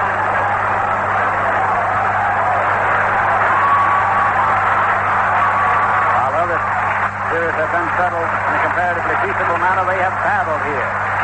Now swinging a ground ball to third. Off the jab, off the ball. He's up and going, and on by first baseman Art Howe, and on the way to second. On the overthrow into the dugout, there's the runner, Dusty Baker. It was off the chest of third baseman Enos Cabell, who has had a tough series, as a matter of fact. And the error charged against Cabell. Dusty Baker is at second as the throw. Hit in front of first baseman Art Howe and found it over actually the photographer's pen at the end of the dugout. That'll bring up Steve Garvey. Cabell made the mistake, Lindsay, of backing up on the ball ever so slightly, and when he did, he lost the play. His one hope might have been to come in on it and smother it, because Baker's speed would have beaten it out, I think, anyway. Steve Garvey coming up. He's been up one time, and he popped a second.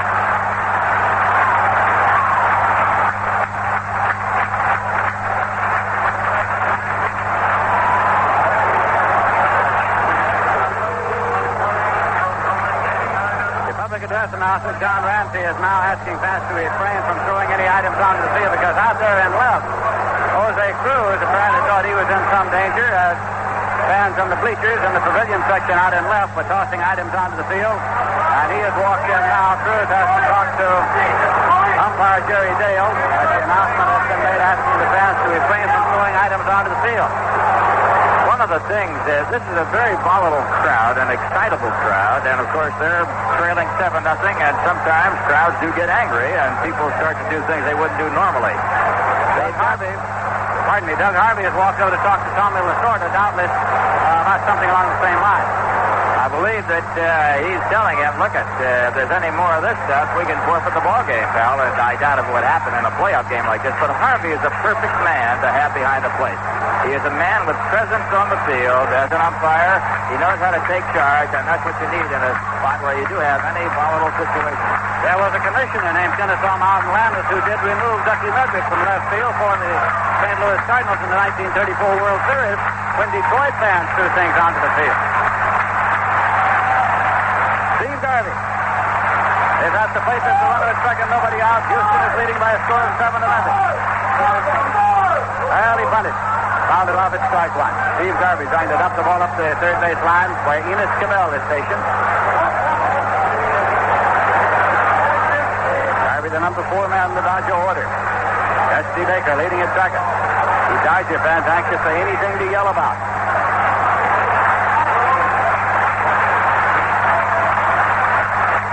Again, Joe Niekro has the sign. He sets it up. It's to Garvey, and it is swung on and missed. It's gone to 0-2 now to Steve Garvey. Steve Garvey, who started out with the Dodgers as a third baseman. They said he was a third baseman who couldn't throw, so they put him at first base where he didn't have to throw. There's a swing and a miss. Ball is stopped by Ashby. Throws down to first. K and a 2-3. Baker holds at second. Second strikeout for Niekro. Garvey swinging. That'll bring up Rick Mundy. He's been up one time and he flied out to right field.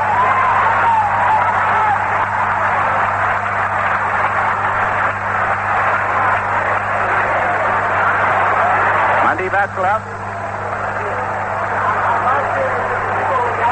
We're in the bottom of the fourth inning. In a game that saw the Houston Astros take an early lead when they got 2 runs in the first.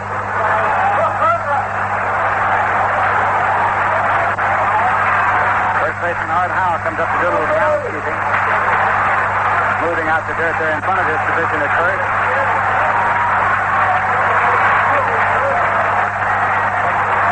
Mundy's in and waiting. Baker takes his lead at second base. And the pitch. Hit on the ground. And it's going to go through the center field for a base hit. Baker's around 30, coming home. He'll score.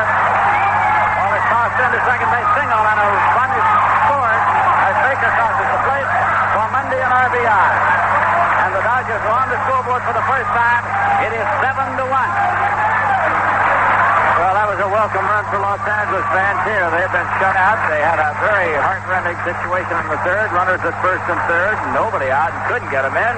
They finally entered the plate. That's a big one. 6 runs away, but still, that first one sometimes can be the toughest.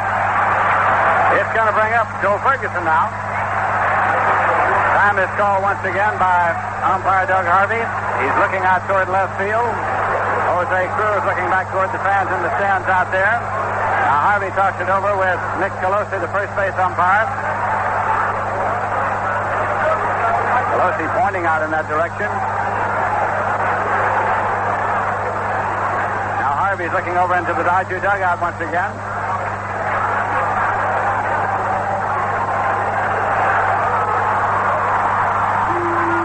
And once again, something is tossed out of the stands in the direction of left fielder Jose Cruz. Harvey has walked down to the infield, and now Colosi says to the Astros, come off the field. The umpires are taking the Astros off the field. At the direction of the umpires, the Astros are leaving the field. Now, this will be a cooling off period. They will take them into the dugout. We're presupposing that's what it will be. It is within the power of the umpires, of course, to forfeit the game if, in their opinion, the home club cannot maintain order. Our presumption is that for the moment they're taking the team off the field to suspend the game for the moment to make that point clear. Now, Harvey has walked into the dugout of the Dodgers. Manager Tom Lasorda is there. An announcement had been made previously at the instruction of the umpires that fans refrain from throwing things onto the field. But the field has been cleared now. The only 2 people out there are 2 umpires. Both teams have gone to their respective dugouts. I don't think I've ever seen this in this type of a ball game before. You talked about the Joe Medwick situation. That was activated when he slid hard into the third baseman Owen in Detroit. And, of course, the fans in Detroit felt that he had given Owens a cheap shot, and they went after him, and he was removed by Kennesaw Mountain Landis. But in this case, This is a rather difficult situation from the standpoint that the fans are excited. They're behind. They're mad, I would presume. And I've never seen an umpire call both teams off the field in a game like this. I agree with you. I haven't seen that either. There were many who thought at that time when it happened in 1934 that a prevailing factor in the decision of the commissioner to remove Medwick was the fact that his team was leading 11-0 at the time, so that the issue did not seem to be in doubt. Bill Verdon is standing on the steps of his dugout, just looking out at the field, and Doug Harvey's gone down to the far end of the Dodger dugout. The two remaining umpires go over and out. We'll have the quartet of umpires. What has happened here is something rather unique and unusual. As Doug Harvey's coming out and now trying to get the players back on the field. But what this does do, it upsets your pitcher. The pitchers have to start over again to warm up. The man who's been in the dugout has a problem. He may have a long time sitting there, and he may not be fresh when he gets up there. So any delay like this can create a problem, almost like a rain delay. In the 1973 championship series between Cincinnati and the New York Mets, Steve Rose and Bud Harrelson got into a fracas, and the fans reacted to the point where finally Yogi Berra, Tom Seaver, a number of the New York Mets went down to ask the fans to refrain from any further reaction. The manager and some of the most popular players were called upon to go down and do that. And now the Astros are being called back on the field, and Doug Harvey's going to walk all the way across, and I think have a word to say to Bill Verdon. So as that takes place, let's pause for 30 seconds. Due to the unavailability of the normal feed of ABC newscast, General Hospital will be presented at 5:30 on channels 8 and 10, and SCN News will be presented at 6:15. Once again, due to the unavailability of the normal feed of the ABC newscast, General Hospital will be presented at 5:30, and SCN News will be presented at 6:15, right here on SCN TV, channels 8 and 10. This is Lindsey Nelson with Jerry Coleman here at Dodger Stadium in Los Angeles, where the Houston Astros are now back on the field. The Houston Astros are leading in the game by a score of 7-1, and we've just had a delay occasioned by the fact that fans out in the pavilion section in left field were throwing items onto the field in the direction of Jose Cruz after having been requested to discontinue. The umpires removed both teams from the playing field, and now we are about to resume. We are in the bottom of the fourth inning. The Dodgers have scored once. They have a runner at first, one man out, and Joe Ferguson is out. Joe Niekro, who started, is back out there on the mound for the Houston Astros.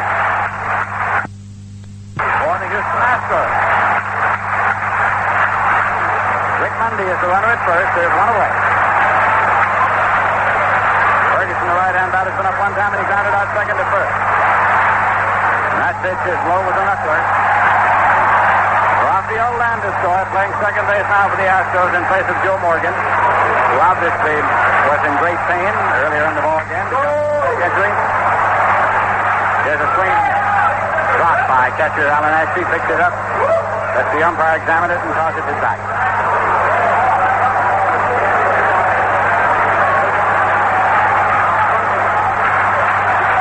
Single playoff game. After the conclusion of the regular season play. Here's the pitch that is outside for a ball.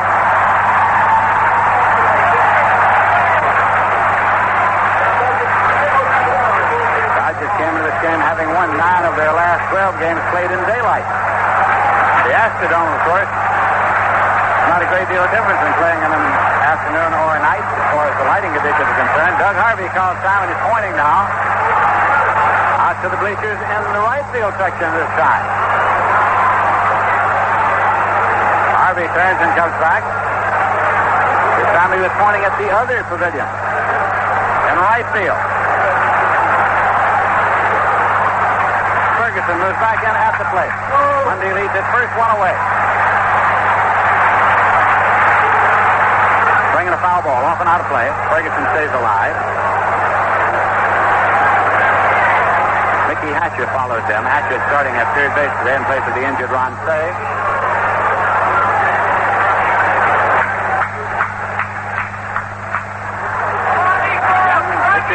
Hands on knees, sets it up. He takes the lead at first base, and here's the pitch. It is in there for 12 strikes, 3. Second out. Third strikeout for Niekro.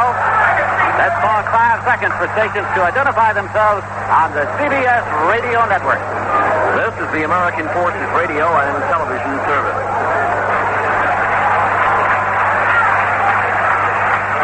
This is Lindsey Nelson with Jerry Coleman here at Dodger Stadium. Mickey Hatcher coming up now for the Dodgers. 2 men out runner at first. Fernando Valenzuela is throwing in the bullpen. The young left-hander, 19 years of age, tossing out there for the Dodgers. Mickey Hatcher's been up one time and he had a base hit. That's six sales on a little high, and it's 1-0.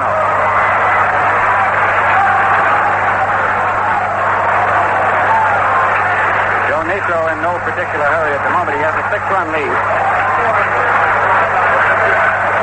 After bat number 7 in the order, has the bat cock. Here's the pitch. And it's high for a ball. Danny Ozark is the coach at third. He was a Dodger coach, went away to manage the Phillies for a number of years and came back as a Dodger coach. Andy Motor is the coach at first, except for the times when he's called up to pinch hit. He was a player coach. That's a fastball and it's in there for a called strike. Joe Niekro has struck out 3 and he's walked none here this afternoon.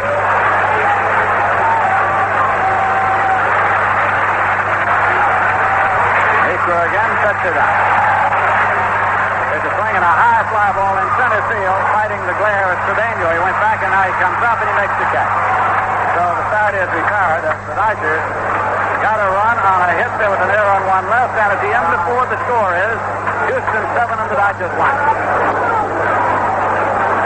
After 4 innings of play, Houston on top. 7 runs, 10 hits, 1 error. The Dodgers, 1 run, 4 hits, and 2 errors. The Los Angeles Dodgers, trying to get back into the playoffs, have a long road to climb right now. They are trailing by 6 runs. They're moving into the 5th inning. On the mound is the 4th Dodger pitcher of the afternoon. Dave Goltz pitched the first 3, 8 hits, 4 runs. Rick Sutcliffe, Joe Beckwith, and Bob Castillo still on the mound. All pitched 1/3 of an inning, and that was in the 4th inning when things really went backward, and the Astros picked up 3 runs off the Dodgers. Sutcliffe, a third of an inning, a hit, 3 runs. Beckwith, a third, 1 hit, no runs. And Bob Castillo, a third of an inning, no hits and no runs. He's coming out for the 5th. Astros getting ready to hit. Here's Lindsey Nelson with a play-by-play. All right, Jerry Coleman. Niekro sacrificed his first time up, and then he grounded out to a John 0 for 1. Castillo, right-hander, who deals effectively with a screwball on the mound. If you're keeping a scorecard for Baker in the 4th inning, make it 1-1. Make it a base hit and an error charge against Cabell at third base for the total of 4 hits for the Los Angeles Dodgers in the ballgame. Niekro is in and waiting. Castillo delivers, and there's a swing and a foul ball. It's off and out of play, strike 1. Terry Puhl is on deck for the Astros. Again, Castillo delivers. There's a swing and a drive foul to the left field line. It's out of play. Houston got 2 runs in the first inning. They got 2 more in the 3rd inning. They got 3 runs in the 4th inning here this afternoon. They lead it by a score of 7-1. Niekro is backed out for a moment.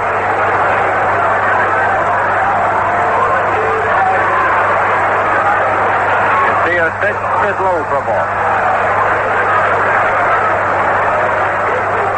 Pitcher of record is, of course, the starting pitcher, Dave Goltz. Castillo deals, and it is in there for a call, strike 3.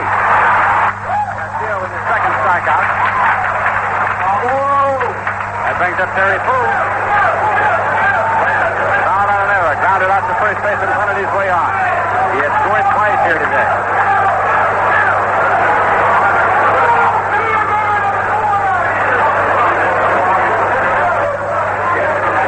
Castillo rocks and delivers to the left-hand batter, and it's in there for a call strike. Off the inside portion of the plate to Terry Puhl.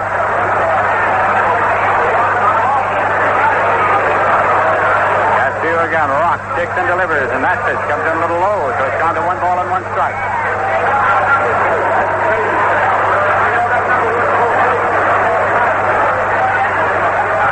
Castillo reads the side, offers 1-1. Swung on and hit on the ground 1 off the second. Taken there by Lopes and played over the first in time.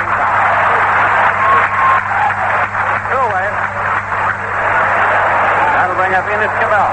That's a base hit, struck out, walked, and he scored twice. I suppose, Jerry Coleman, that from a manager's point of view, when you get into a thing like this and you're in this game and you start the championship series tomorrow, you just have to go with everything it takes to get there and then worry about tomorrow.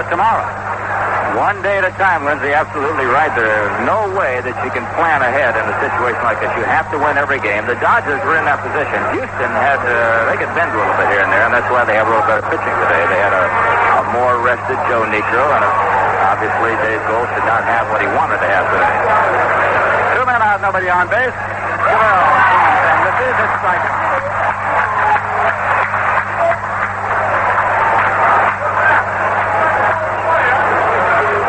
Landis is on deck now for the Dodgers. As Cabell takes a moment to go through a few calisthenics before he comes back up to the plate.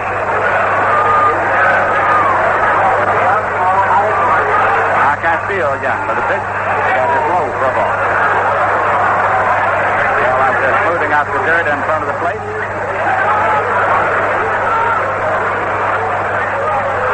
Brings it out loosely again before coming up again.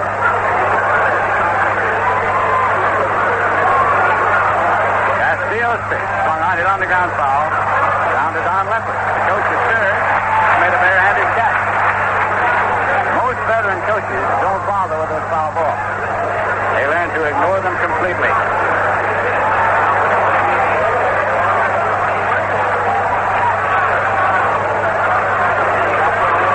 Castillo full speed even on the rubber.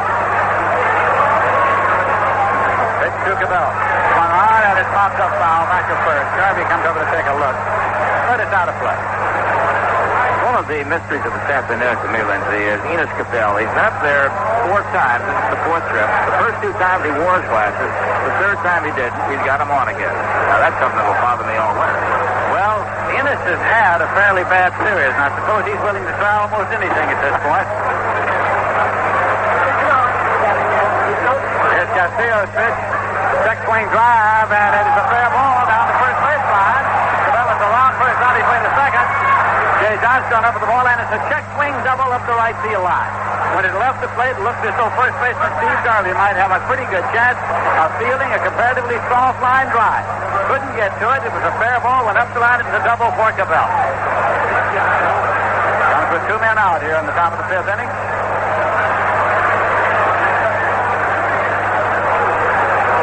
Conference at the mound now for the Dodgers. The Astros are leading by a score of 7-1.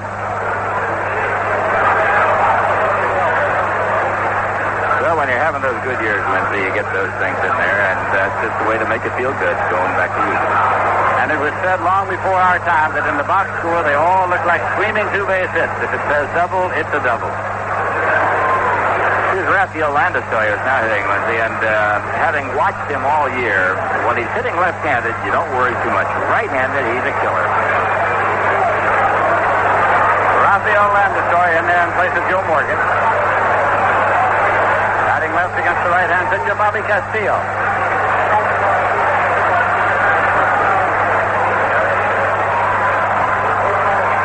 Pitch is swung on foul back. It's out of play. Strike 1. Jose Cruz is on deck. Enos Cabell, the runner at second, with 2 away here in the top of the 5th inning. And the Astros leading by a score of 7-1.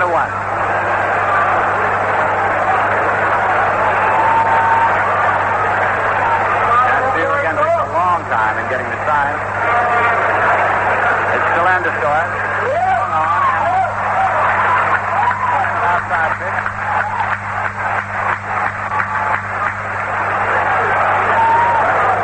Coleman has pointed out before, this stadium is just about filled here this afternoon for a game that could not be pre-sold because they didn't know they were going to have it.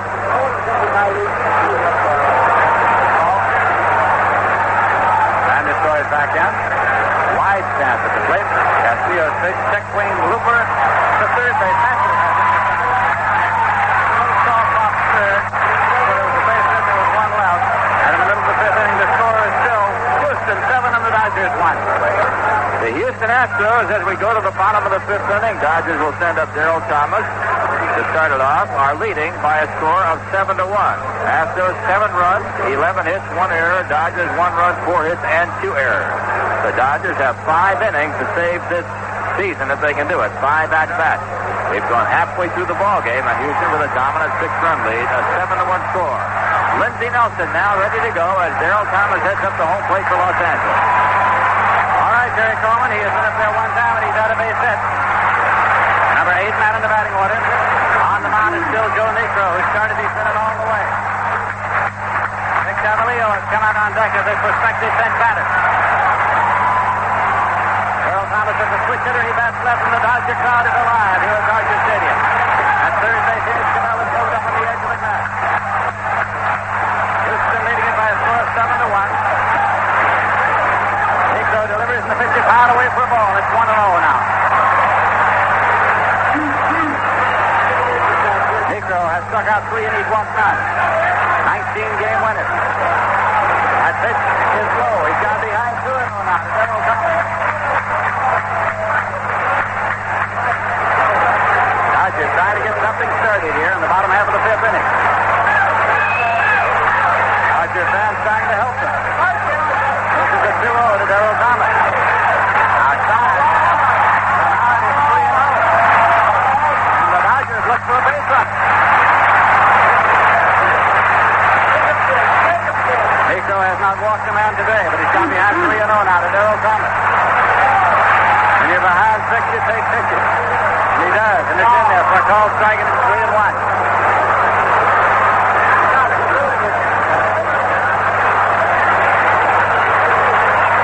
Niekro looks for the side. Off it with 3-1 pitch. It's taken, and tight walk. First walk of the day issued by Niekro. And it's the leadoff base runner for the Dodgers, and Vic Cavallio is coming up. That's for Castillo.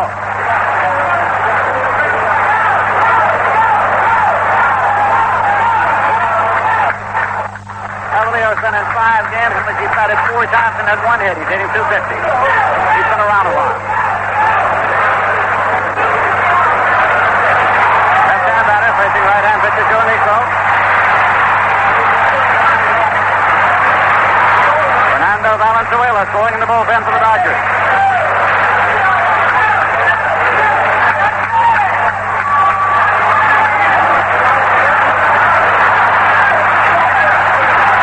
Still getting settled down at the plate.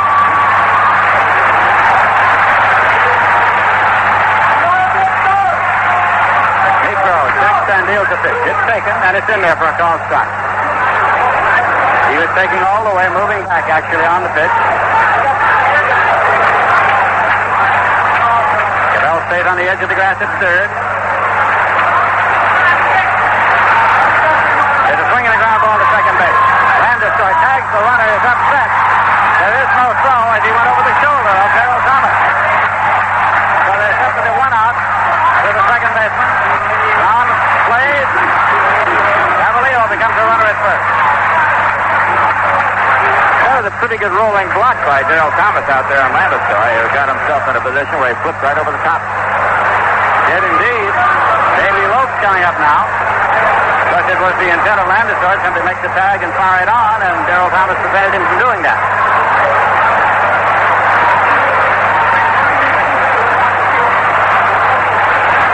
Davey Lopes grounded out, fired out. He's gone 0 for 2.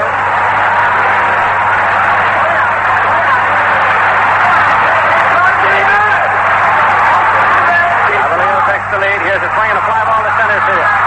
Cedeno has it lined up, moves over, waits, and makes the catch. Halfway, Cavallio retreats to first, 2 men are out. That'll bring up Jay Johnstone. Grounded out, top that, he's got 0 for 2. Johnstone is a left-hand batter.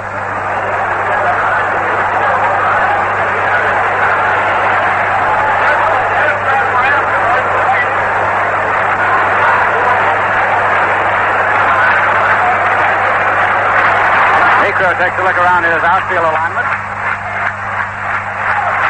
Johnstone is in and waiting. 2 men out, runner at first for the Dodgers, batting here in the bottom of the 5th inning. Here's the pitch. Swinging a drive down the right field line.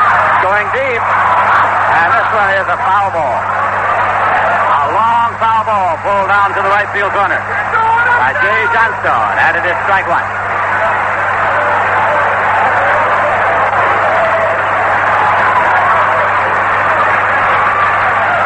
Winner of this game, of course, moves on to play the Philadelphia Phillies. And if it is Houston, I bet Enos Cabell will be glad to find some artificial turf. There's a swing and a miss. Strike two to Johnstone. At the plate. Niekro has struck out three, he's walked one. And giving up one run on 4 hits. Avalio takes the lead at first. Here's the pitch. Swung on and foul back. It's going to be out of play. Beyond the dugout boxes of Dodger Stadium. They have a series of boxes that are at the same level as the dugouts themselves. They extend all around the area behind home plate. An idea picked up from the bull rings of Mexico when this stadium was constructed and opened in 1962.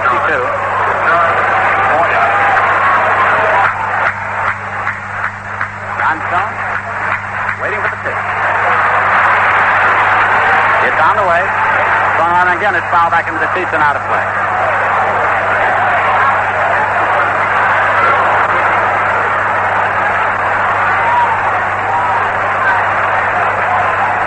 Comes back to the bag at first. Howe playing a step or two behind him there.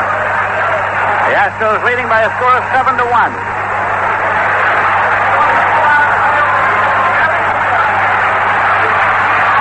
Jay Johnstone at the plate with 2 men out.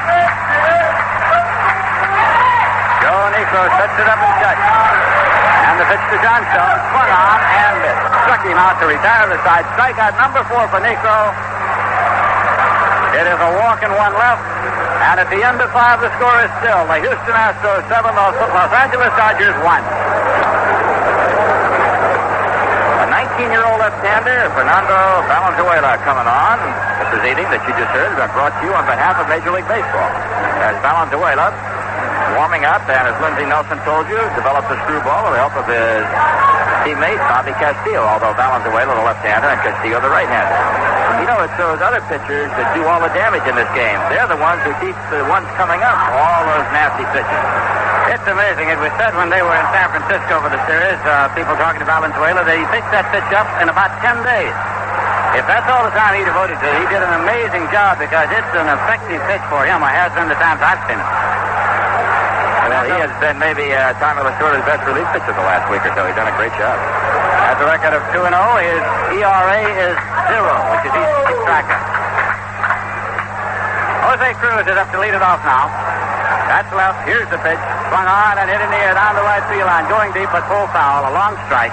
And it's 0-1. Cruz had a run batted in with a sacrifice fly in the 4th. He is 1 for 3 for the day. Left-hander Fernando Valenzuela with a pitch that is low for a ball. It's 1-1. Castillo went 1 2/3, gave up no runs on 1 hit, struck out 2, and he walked 1.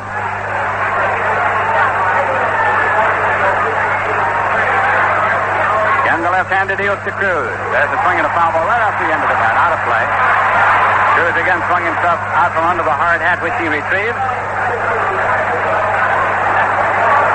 Valenzuela was discovered in the Mexican League. Dodgers had him first at Lodi in the California League.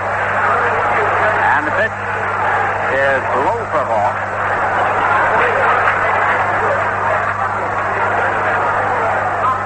Cruz is followed by Cesar Cedeno in the Houston batting order. That's ball in there for a call. Strike 3. Valenzuela strikes out Jose Cruz. That will bring up Cesar Cedeno. He had an RBI with an infield out in the 1st inning. Had a base hit, stolen base, and a run scored in the 3rd, and then walked. 1 for 2 for the day.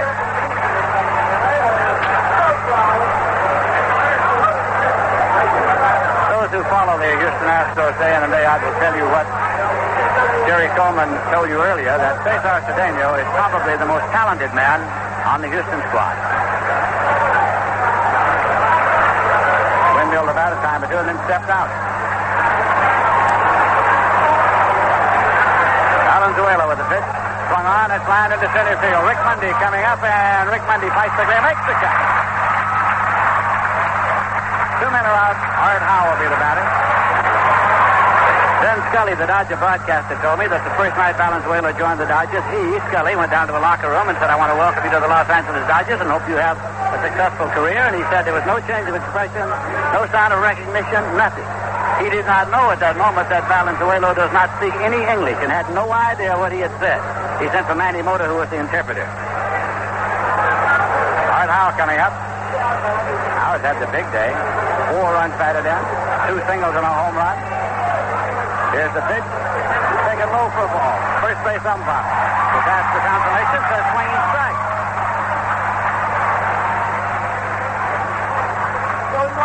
Nick Colosi, the umpire first, says make it a swinging strike.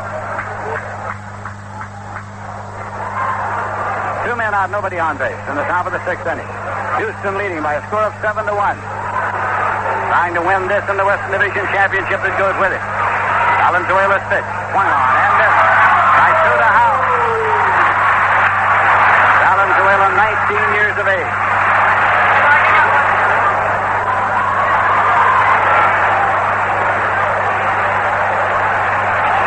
Now is a right-hand batter. 2 balls effective against him. Here's the pitch. Swung on and landed to third. Hatcher with a diving catch. He's out. Hatcher with a diving catch. Third base umpire Jerry Dale waited for a moment to be sure he hadn't trapped it, then made the out call. The side is beside in order. Nothing across, and in the middle of the 6th inning, the score is still Houston 7 and the Dodgers 1. If you just tuned in, we're at Dodger Stadium in Los Angeles, where the Houston Astros are about to sink the Dodgers ship here in 1980. They lead 7-1. The Dodgers coming to the plate in the bottom of the 6th inning. Houston got 2 runs in the 1st inning with the help of a couple of errors. They picked up 2 more in the 3rd on a home run by Art Howe. They got 3 in the 4th inning when they batted around for their 7 runs. The Dodgers countered with 1 in the 4th inning, a single by Baker, an error by the 3rd baseman, and a single by Rick Monday set up their run. So that's where it is right now. Bottom of the 6th inning. Baker heading in again. Houston leading it 7-1. And let's go back to Lindsey Nelson for the play-by-play. All right, Terry Coleman, the fans are still alive here at Dodger Stadium. Despite the fact that their team is 6 runs behind, Baker is 1 for 2. Joe Niekro, the right-hander who started, is still in the ballgame, having been in all the way for the Houston Astros. These Dodger fans have seen their team come from behind so many times. There's a swing and a high fly ball headed out toward left center field. Cruz is coming up. So is Cedeno. Cruz calls and puts it away. Baker out to left, and that will bring up Steve Garvey. Garvey has popped out. He's struck out. He's gone 0 for 2. Lindsey looking just a little bit ahead. One of the great assets that this Houston Astro ball club has is their bullpen, led by Joe Zambito, the outstanding left-hander, 2 right-handers, Frank LaCourty and Dave Smith. And they're in good lie of tail as we get down to those final 2 or 3 innings. 1 man out, nobody on base. Steve Garvey stepping in. Joe Niekro reads the sign, rocks into the motion, and delivers the pitch. Low and outside for a ball. Joe Zambito has been a very effective relief pitcher for these Houston Astros. He was born in Brooklyn. He grew up on Long Island, and he grew up at a time when the New York Mets were coming along and first making a little move in National League play in New York. Here is the pitch, and it's low for a ball. So whenever the kids would play baseball, they'd choose up sides. He'd always say, I'm Jerry Koosman. I'm Jerry Koosman. He was a left-hand pitcher, so was Jerry Koosman. And there came the day at the Astrodome in Houston when Joe Zambito opposed Jerry Koosman. It was a dramatic moment. Now the pitch. Checked on, but taken in there for a called strike. So you can't leave me hanging. Who won? That particular play, that particular day, Zambito won.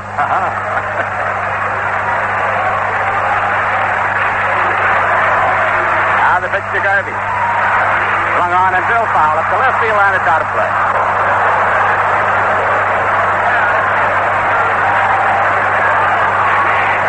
Steve Garvey got his 200th base hit yesterday. Has not had one today.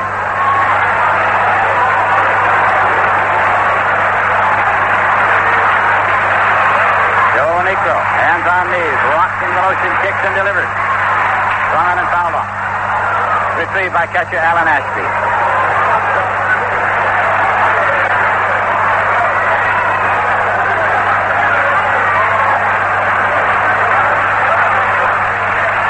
Garvey moves back in.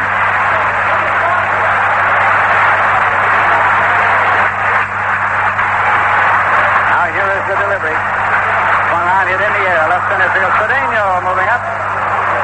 Cesar Cedeno puts that in the way. 2 men are out. This has been a wild series between the Dodgers and the Astros. Unbelievable things have happened, which led me back to the thought of an interview I did with Walter Alston many years ago. Walter managed these Dodgers for 23 years. When he had been a manager for 19 years, they came into New York one year, and I did a pregame show with him, and I said, Walter, in the 19 years of managing in the major leagues, what's the biggest thing you've learned? He says, I learned that you put them out there every day, and some very strange things happen. And that's exactly what's been happening all week long here at Dodger Stadium. What did you find out managing in the major league? I'll second that. Yes, I certainly will. I found out that you're not as smart as you think you are, too. Rick Monday, 1 for 2. Left-hand batter from Arizona State. Niekro again, off the stretch. Here's the pitch. Low for a ball. It's 1-0. We're in the bottom of the 6th inning, and the Astros are leading it by a score of 7-1.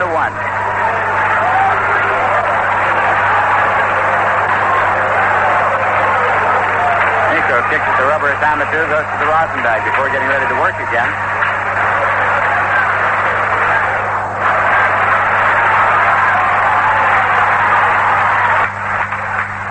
He looks for his sign. Rick Mundy's waiting. Pitch is on the way. Inside low. And he's skipping rope to get out of the way of that one.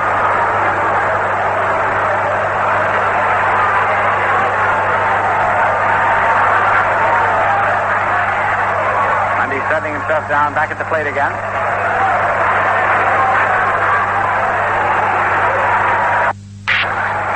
Niekro takes the sign from Ashby, and here's the pitch. And away for a ball. Mundy followed in the order by Joe Ferguson.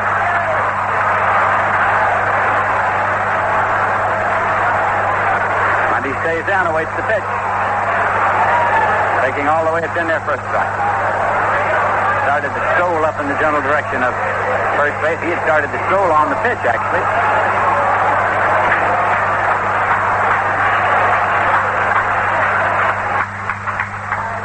Nice back end. And the delivery. This time inside low, and he walks. He started to stroll again, and this time it holds up. Second walk issued by Niekro. Gives the Dodgers a base runner with 2 men out and brings up Joe Ferguson. He has grounded out, struck out 0 for 2 this afternoon.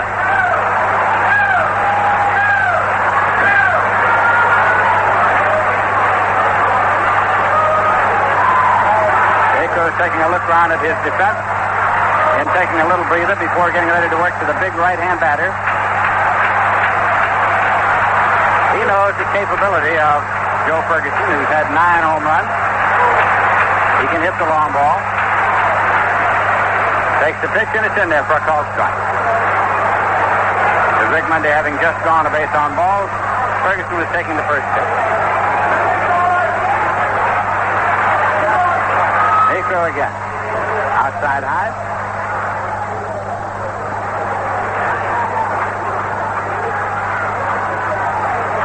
Mundy at first base with 2 away.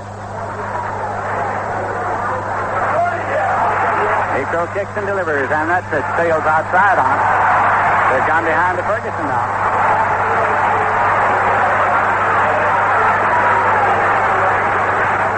Niekro goes to the rosin bag and then looks around again.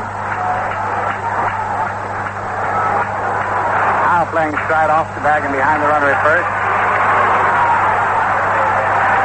Houston's leading 7-1. That pitch is blowing away. So now Niekro is in imminent danger of putting another runner on, and that calls for a conference at the mound. Ashby has gone out for a word with him, and first baseman Art Howe comes over again.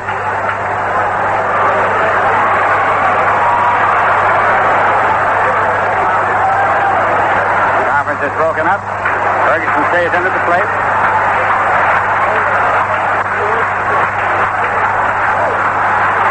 He has taken his lead.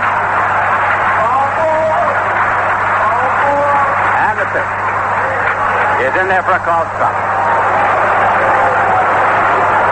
Steve Howe is up and throwing now, the young left-hander. Steve Howe is up and throwing in the bullpen for the Dodgers. Very effective reliever for Tommy Lasorda this year.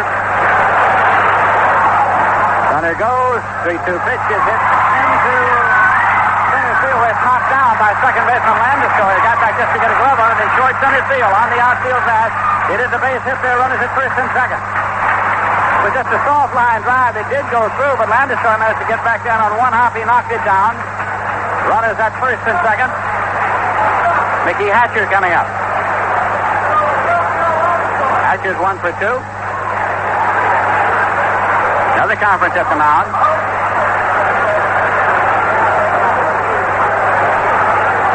Well, Wright has gone out. Pitching coach for the Astros to talk it over with Joe Niekro. And now Wright is coming back to the dugout.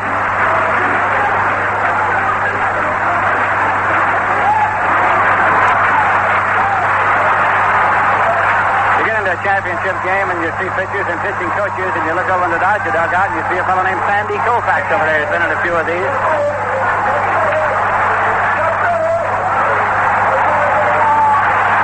Mickey Hatcher. And at the plate, Dodger runners at first and second. 2 men are out. Pitch is high for a ball. It's 1-0. Rick Mundy, the runner at second, and Joe Ferguson, the runner at first.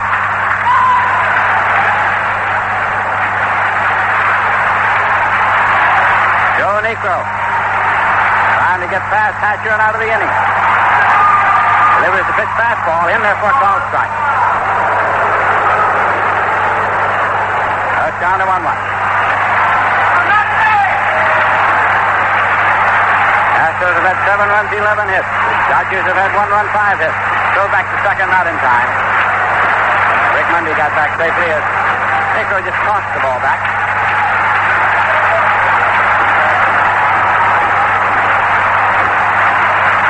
Steve Howe continues to throw in the Dodger bullpen, located out in the left field corner.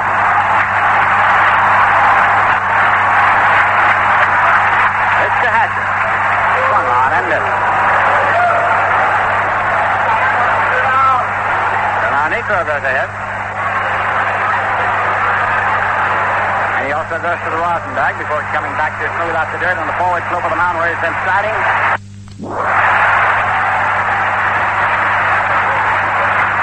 Side as Dodger runners lead at first and second. Swing and a foul ball. A swing and a miss, and it gets away from Ashby. Going on down to first base is Hatcher.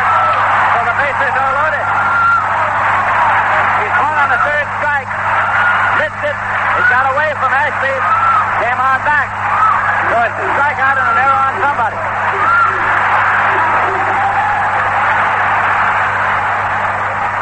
Making a pass ball. Charged against catcher Alan Ashby.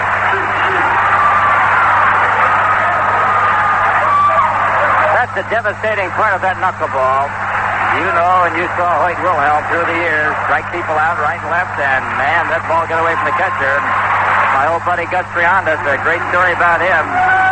He and Wilhelm were teammates at Baltimore, and finally Trianda's went up to his manager. He said, "Look, you got to get me out of here." They traded him to Detroit. And the next week they traded Wilhelm right behind him to Detroit. It was wonderful. The bases are loaded here, and Derrel Thomas is coming up with 2 men out as the Dodgers make a move in the bottom of the 6th inning. The Astros are leading by a score of 7-1. Joe Niekro struck out the batter, but the knuckler was not caught. Scored as a pass ball and a strikeout. The strikeout is number 5. Thomas takes the pitch in there for a call strike. Rick Mundy's the runner at third. Joe Ferguson's the runner at second. Mickey Hatcher's the runner at first. Terry Thomason has moved out on deck. Prospective bench batter. Here's the pitch, and it's low. Low to Derrel Thomas. I just have 1 run on the board here this afternoon. Trying for more here in the bottom of the 6th inning. Knowing that in previous games against the Houston Astros, over the weekend they have been able to come from behind. They believe they can still do it. Now time is gone as Niekro steps off the rubber. Thomas takes the stroll away from the plate. Turns and moves back up. He's a switch hitter batting left. The bases are loaded with 2 men out. Niekro sets it up. Here's the pitch. Low and inside. Strike zone moving around on Joe Niekro.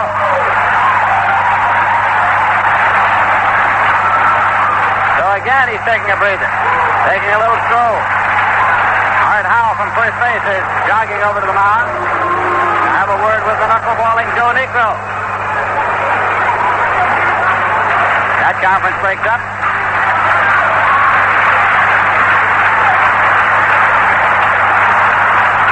Thomas touches the plate carefully with the bat as he comes back in.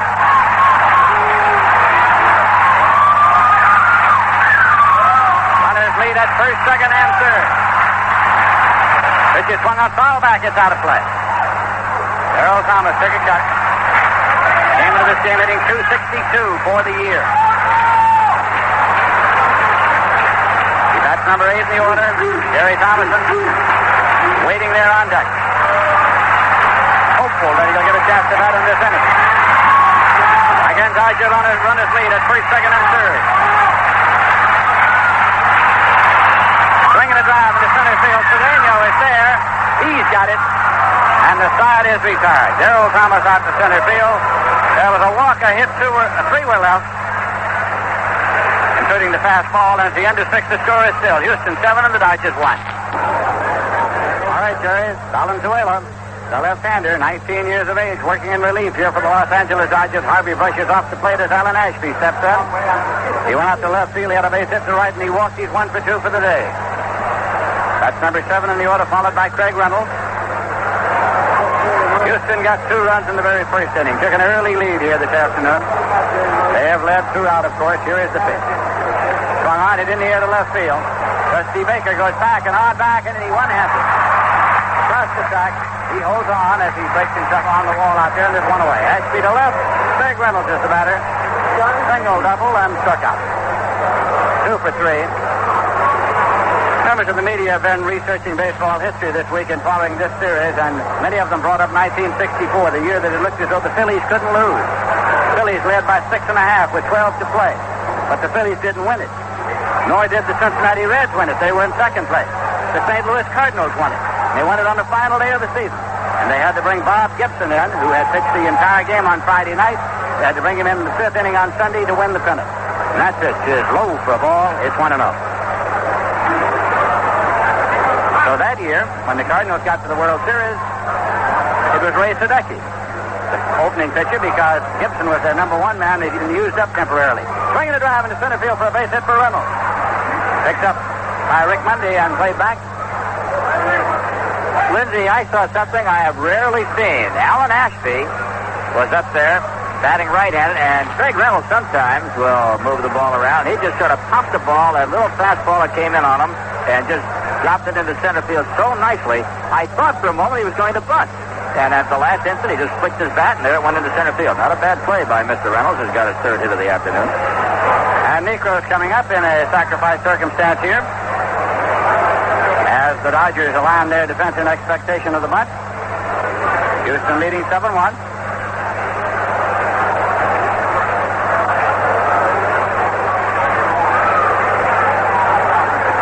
He's around the bunt, punts the ball back toward the mound. Valenzuela takes it. He goes to Lopes. Back is 1-4.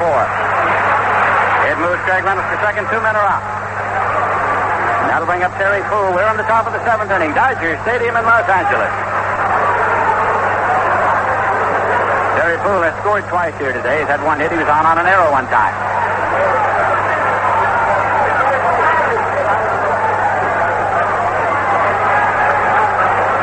Puhl's a left-hand batter, facing the left-hand pitcher, Fernando Valenzuela. Outfield alignment straight away. Valenzuela kicks and delivers, and the pitch is low for a ball. It's 1-0.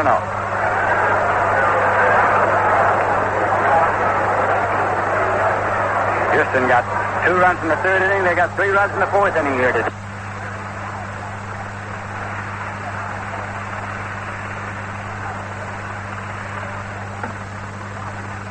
Please stand by. We've temporarily lost the CBS Radio Network feed from Dodger Stadium in Los Angeles. We hope to rejoin in just a moment. Meanwhile, we'll try to give you a running description of what's occurring. Relief pitcher Valenzuela ready to work. Pitch is high and tight for a ball. A reminder that the National and American League playoffs will be getting underway on Tuesday. The first game will be played at Philadelphia, the first game of the playoffs Tuesday night. and assuming it's the Houston Astros, it'll get underway at 00:15 UTC on Wednesday. Here's a foul ball back on the screen. Wednesday, it'll be the Yankees and the Kansas City Royals in the first game of their series, and airtime on the Parade of Sports for that first game will be 18:50 UTC. Then it'll be the Houston Astros, assuming they hold on to this lead, against the Phillies in Game 2 on Thursday, the 9th of October at 00:15 UTC. Valenzuela's next pitch is foul back, and the count holds at a ball and 2 strikes. As we said, the New York Yankees and the Kansas City Royals resume the series with their second game.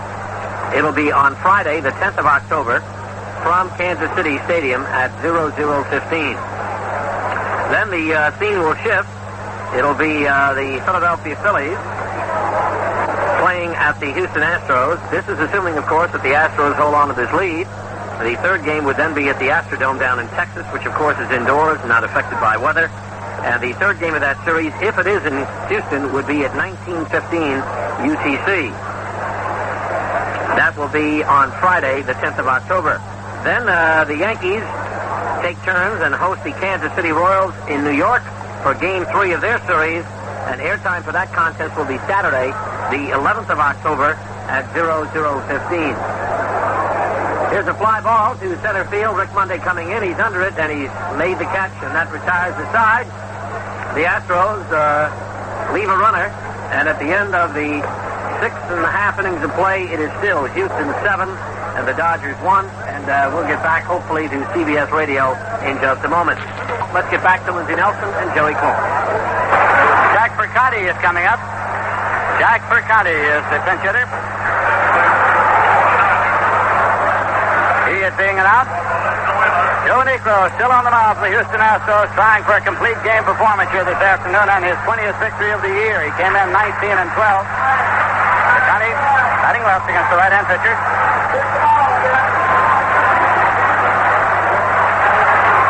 Niekro's in no hurry. He's still working on the forward portion of the mound. Percotti hit .267, 4 hits and 15 times at bat after being brought up to the Dodgers. And that pitch is in there for a called strike. It's 0-1. Davey Lopes is on deck. Percotti, of course, is batting for Valenzuela here in the bottom of the 7th inning. That pitch missed low. 1 ball and 1 strike. 7 runs, 12 hits for the Astros. 1 run, 5 hits for the Dodgers. At third base, Cabell is up on the grass against the speed of Percotti. Swinging a ground ball to Cabell, who's opposite, picks it up, makes the throw to first in time. Down on one knee, Cabell did not handle it cleanly, but he made the play. So there's 1 out. That brings up Davey Lopes. Grounded out and flat out twice. He's gone 0 for 3.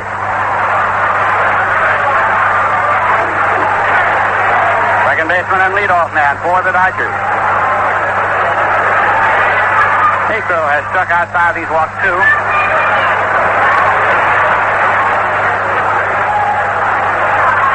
Outfield alignment straight away to Davey Lopes. Pitch in there for a called strike. In the series last week in San Francisco, Lopes was out of the lineup and Percotti was playing second base.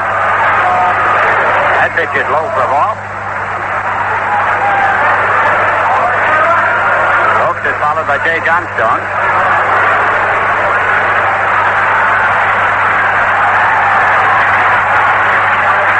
Niekro delivers. Swing and a ground ball. Back to the mound. Taken by Niekro. Sets up and throws. In time. 2 away.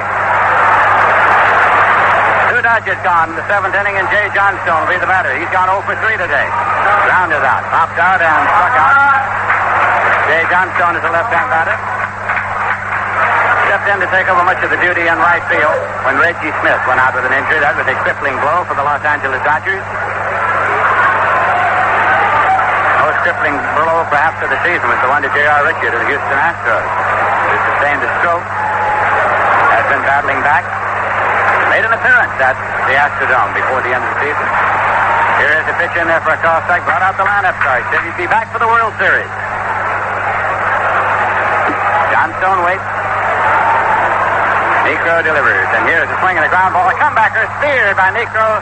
Jogs towards first, tosses on in time, and the side is retired in order, nothing across. And at the end of 7 full innings of play, the score is still Houston Astros 7, Los Angeles Dodgers 1. Dodger Stadium, Chavez Ravine, the heart of Los Angeles, where the Houston Astros are taking it to the Dodgers right now by a 7-1 score. We have gone through 7 innings. The Astros, 7, 12 hits. Dodgers, 1 on 5 hits. The 6th pitcher for Los Angeles is entering the ball game, Steve Howe, who had a remarkable period when he was probably one of the best relief pitchers in all of baseball for a spell there. And then at the end, I guess he just kind of ran out of gas. His arm started to tire, and he'd been set back a little bit. But still one of the most promising young left-handers in the game, Steve Howe, on the mound now throwing for Los Angeles. The rest of the cast for the Los Angeles Dodgers has been changed to read Jack Perconti at second base in place of Dave Lopes. So there'll be a flip-flop if you're keeping score. That will mean that Perconti will bat in the number 9 spot. He'll stay there. Lopes goes out, and the pitcher goes into the number 1 spot. Steve Howe put him in the number 1 spot. So we're about set to go 8th inning. The Dodgers have to come up with 6 runs in the next 2 innings. They've got 6 outs to do it. Houston holding that commanding 7-1 lead. Here's Lindsey Nelson with a play-by-play. All right, Jerry Coleman. Howe is 7-9. He has an ERA of 2.71, and he had 17 saves to lead the Dodger staff in that department. They had 42 saves, and Howe had 17 of them. But he may have been brought on a little too late to do much good for the Dodger cause here this afternoon, because the Astros are leading 7-1, and we're going to the 8th inning. Perconti stays in the ballgame, as noted at second base. Enos Cabell is up to lead it off. Cabell has had 2 hits. He's had a single. He's had a double. He's scored twice. He bats right. Here's the left-hander Howe with a fastball low, and it's 1-0. 1-game playoff for the pennant in the Western Division of the National League. The Dodgers and the Astros. Swing, and it is popped up foul down the right field line, slicing over into the seats and out of play. Well, the Astros and the Astro fans here in Los Angeles, and I'm sure those in Houston and all around Texas, have been waiting to celebrate since Friday night when they almost got the chance. But one would have to say that they are getting very close to the chance to do just that, with the Astros leading by a score of 7-1 in the 8th inning. Steve Howe rocks into the motion. Here's the pitch, and it is low for a ball. This will be a big moment for followers of the Astros if they can cling to the lead and defeat the Dodgers. For those who have followed them since 1962. Those early years when they were the Colt 45. This pitch is hit on the ground to third. Hatcher bobbles it for home and picks it up, plays on to first, and just in time. He battled it to a draw and then made the play. Let's pause 5 seconds. The stations to identify themselves on the CBS Radio Network. This is the American Forces Radio and Television Service. Lindsey Nelson with Jerry Coleman. You're at Dodger Stadium in Los Angeles, where the Astros are batting in the top of the 8th with 1 man out. Rafael Landis is coming up. As a switch hitter, he turns around to bat right against the left-hander Steve Howe.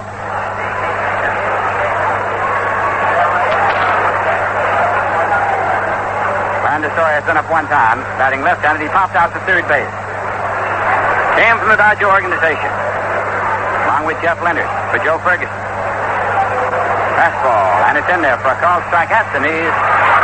0-1 to Landis.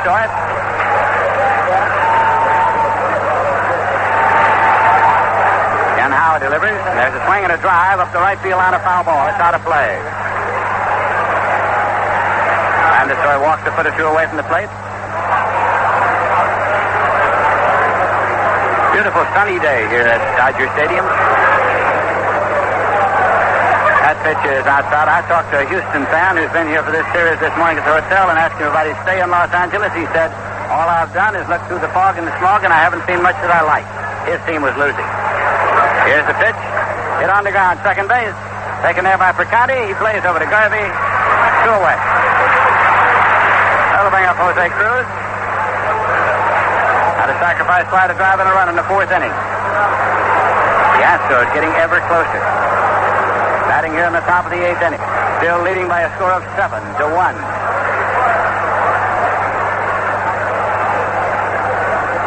Steve Howe on the rubber. Takes his time from Joe Ferguson. Kicks and delivers his pitch to the left-hand batter. And it's a fastball in there for a called strike. It's 0-1.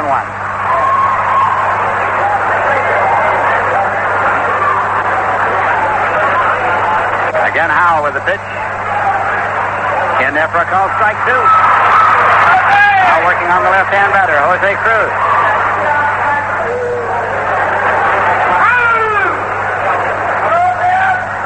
And the two-strike delivery is on the way. Just missed Hadaway, so it's 1 ball and 2 strikes.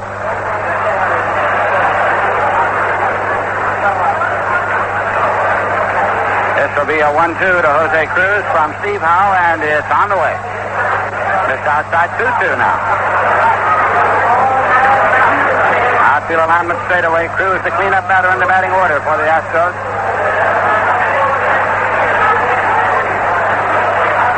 2-2 pitch. Swung on and popped up foul. Mickey Hatcher goes back off the line in foul territory, has a play, and he's got it. That is retired in order by Steve Howe. Nothing across. And in the middle of the 8th inning, the score is still the Houston Astros 7, the Dodgers 1. Dodger Stadium in Los Angeles, where the shadows are deepening, not only for the field here, where it's starting to creep across midway between third and second base, but for the portions of the Los Angeles Dodgers, who trail the Houston Astros 7-1. They've been behind from the beginning. Houston, 2 runs in the first, 2 in the third, 3 in the fourth. Dodgers got their lone run in the 4th inning. That has been it. Joe Niekro all the way for the Astros, trying to come up with win number 20. He has retired the last 5 in a row, and now he's got 3 big ones facing him. Dusty Baker, Steve Garvey, and Rick Monday as we go to the bottom of the 8th inning. And Lindsey Nelson's time is running out. It is running out, Jerry Coleman. If the Dodgers are going to make a move, now would seem to be their time with the number 3, 4, and 5 batters coming up here in the 8th inning. They trail by 6 runs. Some of the fans up on their feet here trying to lend whatever vocal support they may. But Joe Niekro on the mound is, as you noted, trying for the complete game victory. He has struck out 5 and he's walked 2 in limiting the Dodgers to just 1 run on 5 hits. Dusty Baker had one of them. He's in there and waiting now. He's 1 for 3 for the afternoon. Here's Niekro's delivery to the right-hand batter. Fastball in there for a call strike. It's 0-1. CBS Radio Sports happy to be bringing you this game for the Western Division Championship between the Dodgers and the Astros. Now again, Niekro delivers. Check swing, foul ball.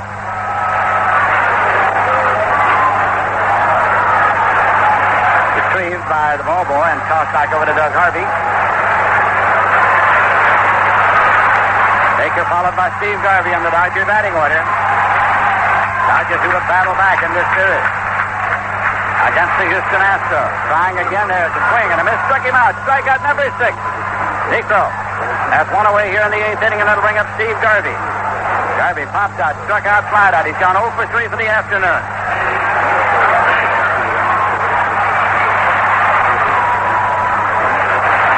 Garvey, the cleanup batter in the batting order for the Dodgers. The Dodgers, who came home from their recent road trip 3 down with 3 to play, and won all 3 of them to send the game into this game for the championship. The day after the season would have ended. Here's a swing and a ground ball deep short. Reynolds has it long throw and in time. Craig Reynolds went in behind his third baseman, Enos Cabell, who made an effort for the ball. Came up with it deep and gunned it. 2 men are out, and that'll bring up Rick Monday. Lindsay, I've got a comment on the positioning of Craig Reynolds on that play. That was a ball that just got over the glove of the third baseman, and there was Reynolds almost like he was playing the ball, the play right there. Outstanding positioning. Outstanding. So 2 men are out, and Rick Monday's coming up. He had a base hit to drive and run in the 4th inning. He walked in the 6th. He's 1 for 2 for the afternoon. Astros leading the Dodgers by a score of 7-1. Niekro briefly to the rosin bag. Up into the motion, pitch to the left-hand batter. Swung on and missed. It's strike 1. Rick Monday took the big shot. Nobody on bases. He's up here in the 8th. Come in a game like this knowing that somebody's got to win and somebody's got to lose. Somebody on top and somebody on bottom. And right now it's the Dodgers who are trailing as they bat in the 8th. Here's the pitch low.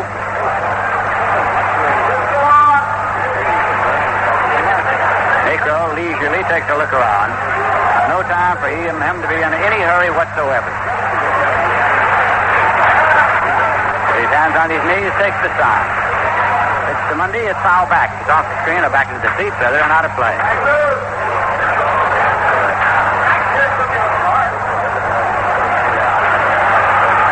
2 men out with nobody on base. Rick Monday has been the center fielder in the ball game. Pedro Guerrero was not especially happy that he was not the center fielder in the ballgame today for the Los Angeles Dodgers. And he waits. Here's the pitch. Swung on and popped up foul. Coming back is Ashby. He's got it played. Makes the catch. Monday is fouled out to retire the side in order. Nothing across. And at the end of 8 full innings of play in Los Angeles, the score is the Astros 7 and the Dodgers 1. Cesar Cedeno is going to lead it off for the Houston Astros. Steve Howe is on the mound for the Dodgers, the pitcher of record in case you joined us along the way. Dave Goltz, who started, worked the first 3 innings, gave up 4 runs on 8 hits. The Houston Astros have led throughout. Here's the pitch to Cedeno. It's in the air to right field.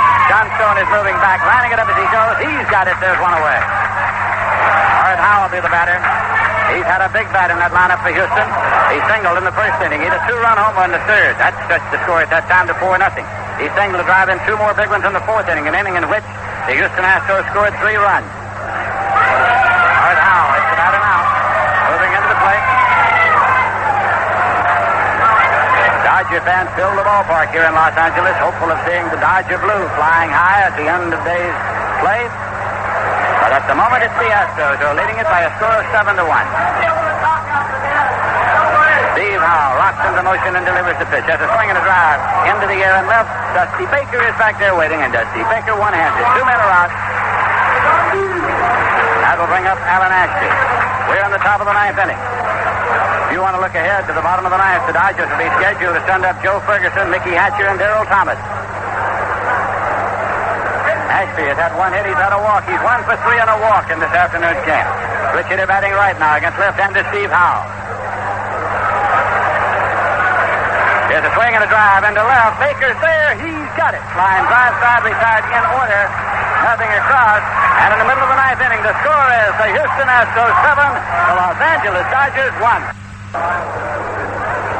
All right, Jerry Coleman and the Houston fans who've been waiting since 1962 for the big celebration of a pennant can get things ready and ready for the celebration they've been wanting to have this weekend since Friday night.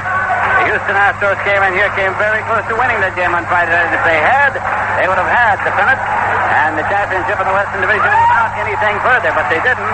The Dodgers battled them for 3 consecutive games, 1 outstanding come-behind victory to bring us into this 1-game playoff here this afternoon.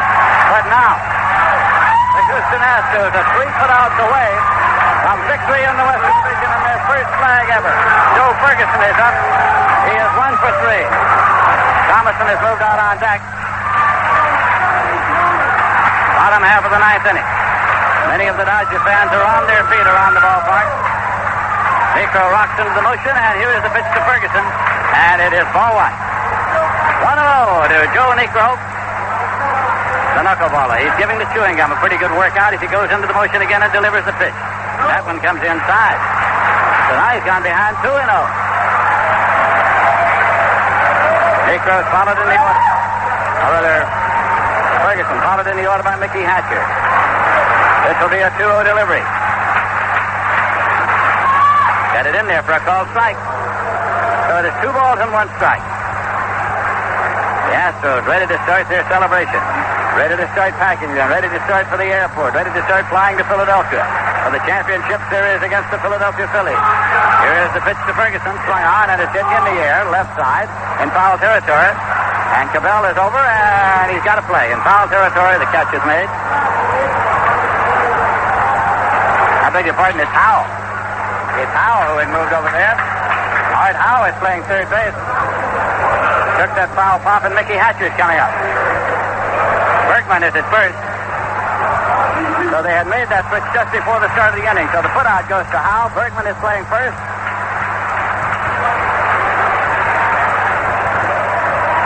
Gary Thomason up here now. Gary Thomason coming up to bat for Mickey Hatcher on a righty-lefty switch. 1 man out, nobody on base. And the pitch. Fastball outside.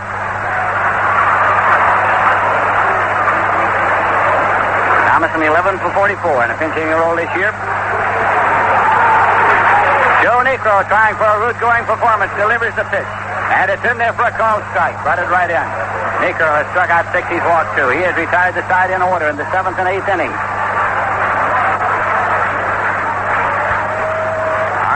the edge of the grass at third. He replaced Cabell when they brought Bergman in at first.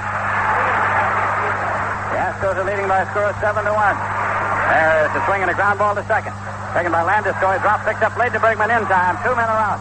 So now the Houston Astros are 1 foot out away from victory in the Western Division of the National League. A flag that has eluded them for so long. Derrel Thomas is coming up. Thomas has had 1 hit, 2 times at bat, and he's had a walk. So it's celebration time in Texas. Bill Verdon showing the same expression he has shown through adversity, through success right along. Doug Harvey, the umpire, walks halfway to the mound to toss the ball out to Joe Niekro. And again, fans out in the right field pavilion are causing a delay in play here. And also we're getting men in from the bullpen. The bullpen is emptying. They want to be on hand for the celebration at the end of this ball game. They want to get them in from the bullpen because you go right from the dugout into the runway going back into the locker room. So they are emptying the bullpen, and that's a very good idea. If you've ever been on a championship team and been out there on the field or in the bullpen and had to make the run through some of the fans to the dugout, it's not all that much fun.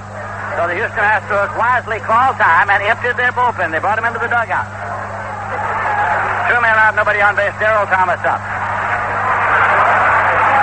Joe Niekro started the day with 19 victories, looking for number 20. Here's the pitch to Thomas. He shortens up, takes it in there for a called strike. Niekro let him off with a fastball. The Houston Astros have led throughout this ball game. Niekro again, hands on knees, takes the side. He's into the motion. Here's the pitch. And it's inside. Skipping rope to get out of the way of it, Derrel Thomas. The Astros who battled through all the years. Last year got close. We're in first place a good part of the season. This year, so their number 1 pitcher, J.R. Richards, go out of action, but still battle. Took up the slack. They have come on now to within 1 foot out of victory in the West. Their first penalty is a swing and a loop right into left field, and it is in there for a base hit. Played back by Cruz, and Derrel Thomas keeps the game alive with a single to left. Base hit number 6 for the Dodgers.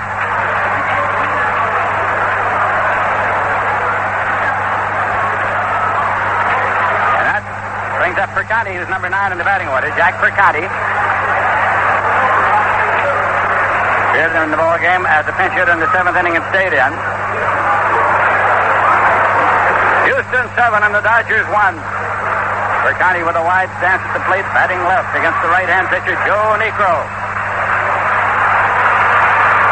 Niekro sets up, he checks Thomas back over his shoulder. And no pitch, although it is delivered. Doug Harvey had called no pitch, and he is pointing out toward the outfield area. Apparently there's some debris in the outfield. And now he is waving the ball boy out on the field to clean up. Ball boys on either side are being waved out to clean up some of the debris tossed out there onto the playing field here at Dodger Stadium. And again, John Ramsey, the public address announcer, asking fans to refrain from throwing things onto the playing field. Terry Puhl is assisting the ball boy in his chores out in right field.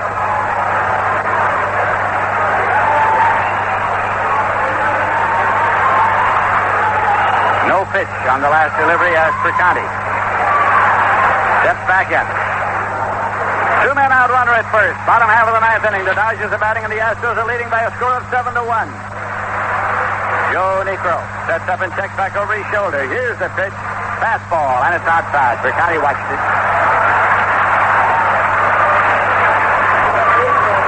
Percotti again settles himself into that wide stance. And the delivery.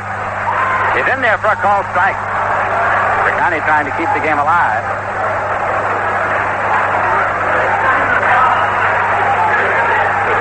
Guerrero is on deck. Pedro Guerrero. Here's a swing and a ground ball, and it's taken at first base by Bergman. He goes to the bag. The season is over, and the Astros have won it. The Houston Astros have won their first pennant ever. They are the champions of the Western Division of the National League. As Bergman took the last ground ball, jogged to the bag, and it was over. And now the celebration begins on the field among the Astros themselves. They'll make their way toward the dugout, go into the clubhouse. Bill Verdon has him taken off his cap. He knows what happens in these things. You can lose pieces of apparel in a hurry. And now some of the Dodger fans are up and cheering, even for the Astros, who have won it by a final score of 7-1 here at Dodger Stadium in Los Angeles. at the end of the ninth inning. The score is the Astros 7 and the Dodgers 1. So, repeating once again, now that the Houston Astros have nailed down the West, they open up their series with Philadelphia at Veterans Stadium Tuesday night, stateside. The first game of the playoff series, both the National and American, will get underway on Wednesday at 00:15 UTC. Houston at Philadelphia, Game 1. Then on Wednesday, the 8th of October, later in the broadcast day, the Yankees begin their series with the Royals at Kansas City, Game 1 for the American League title. Then on Thursday, the 9th of October, Game 2, the Houston Astros at the Philadelphia Phillies. Then it'll be the Yankees and Kansas City playing on Friday, the 10th of October, will be at 00:15 UTC, their Game 2. Then on Friday, at 18:50 UTC, the Phillies will be at Houston for Game 3. On Saturday at 00:15 UTC, Kansas City will be at the Yankees for Game 3. Then for the weekend, it'll be quite busy. On Saturday, the 11th of October, at 16:35 UTC, the big annual shootout down in Dallas between the Oklahoma Sooners and the Texas Longhorns.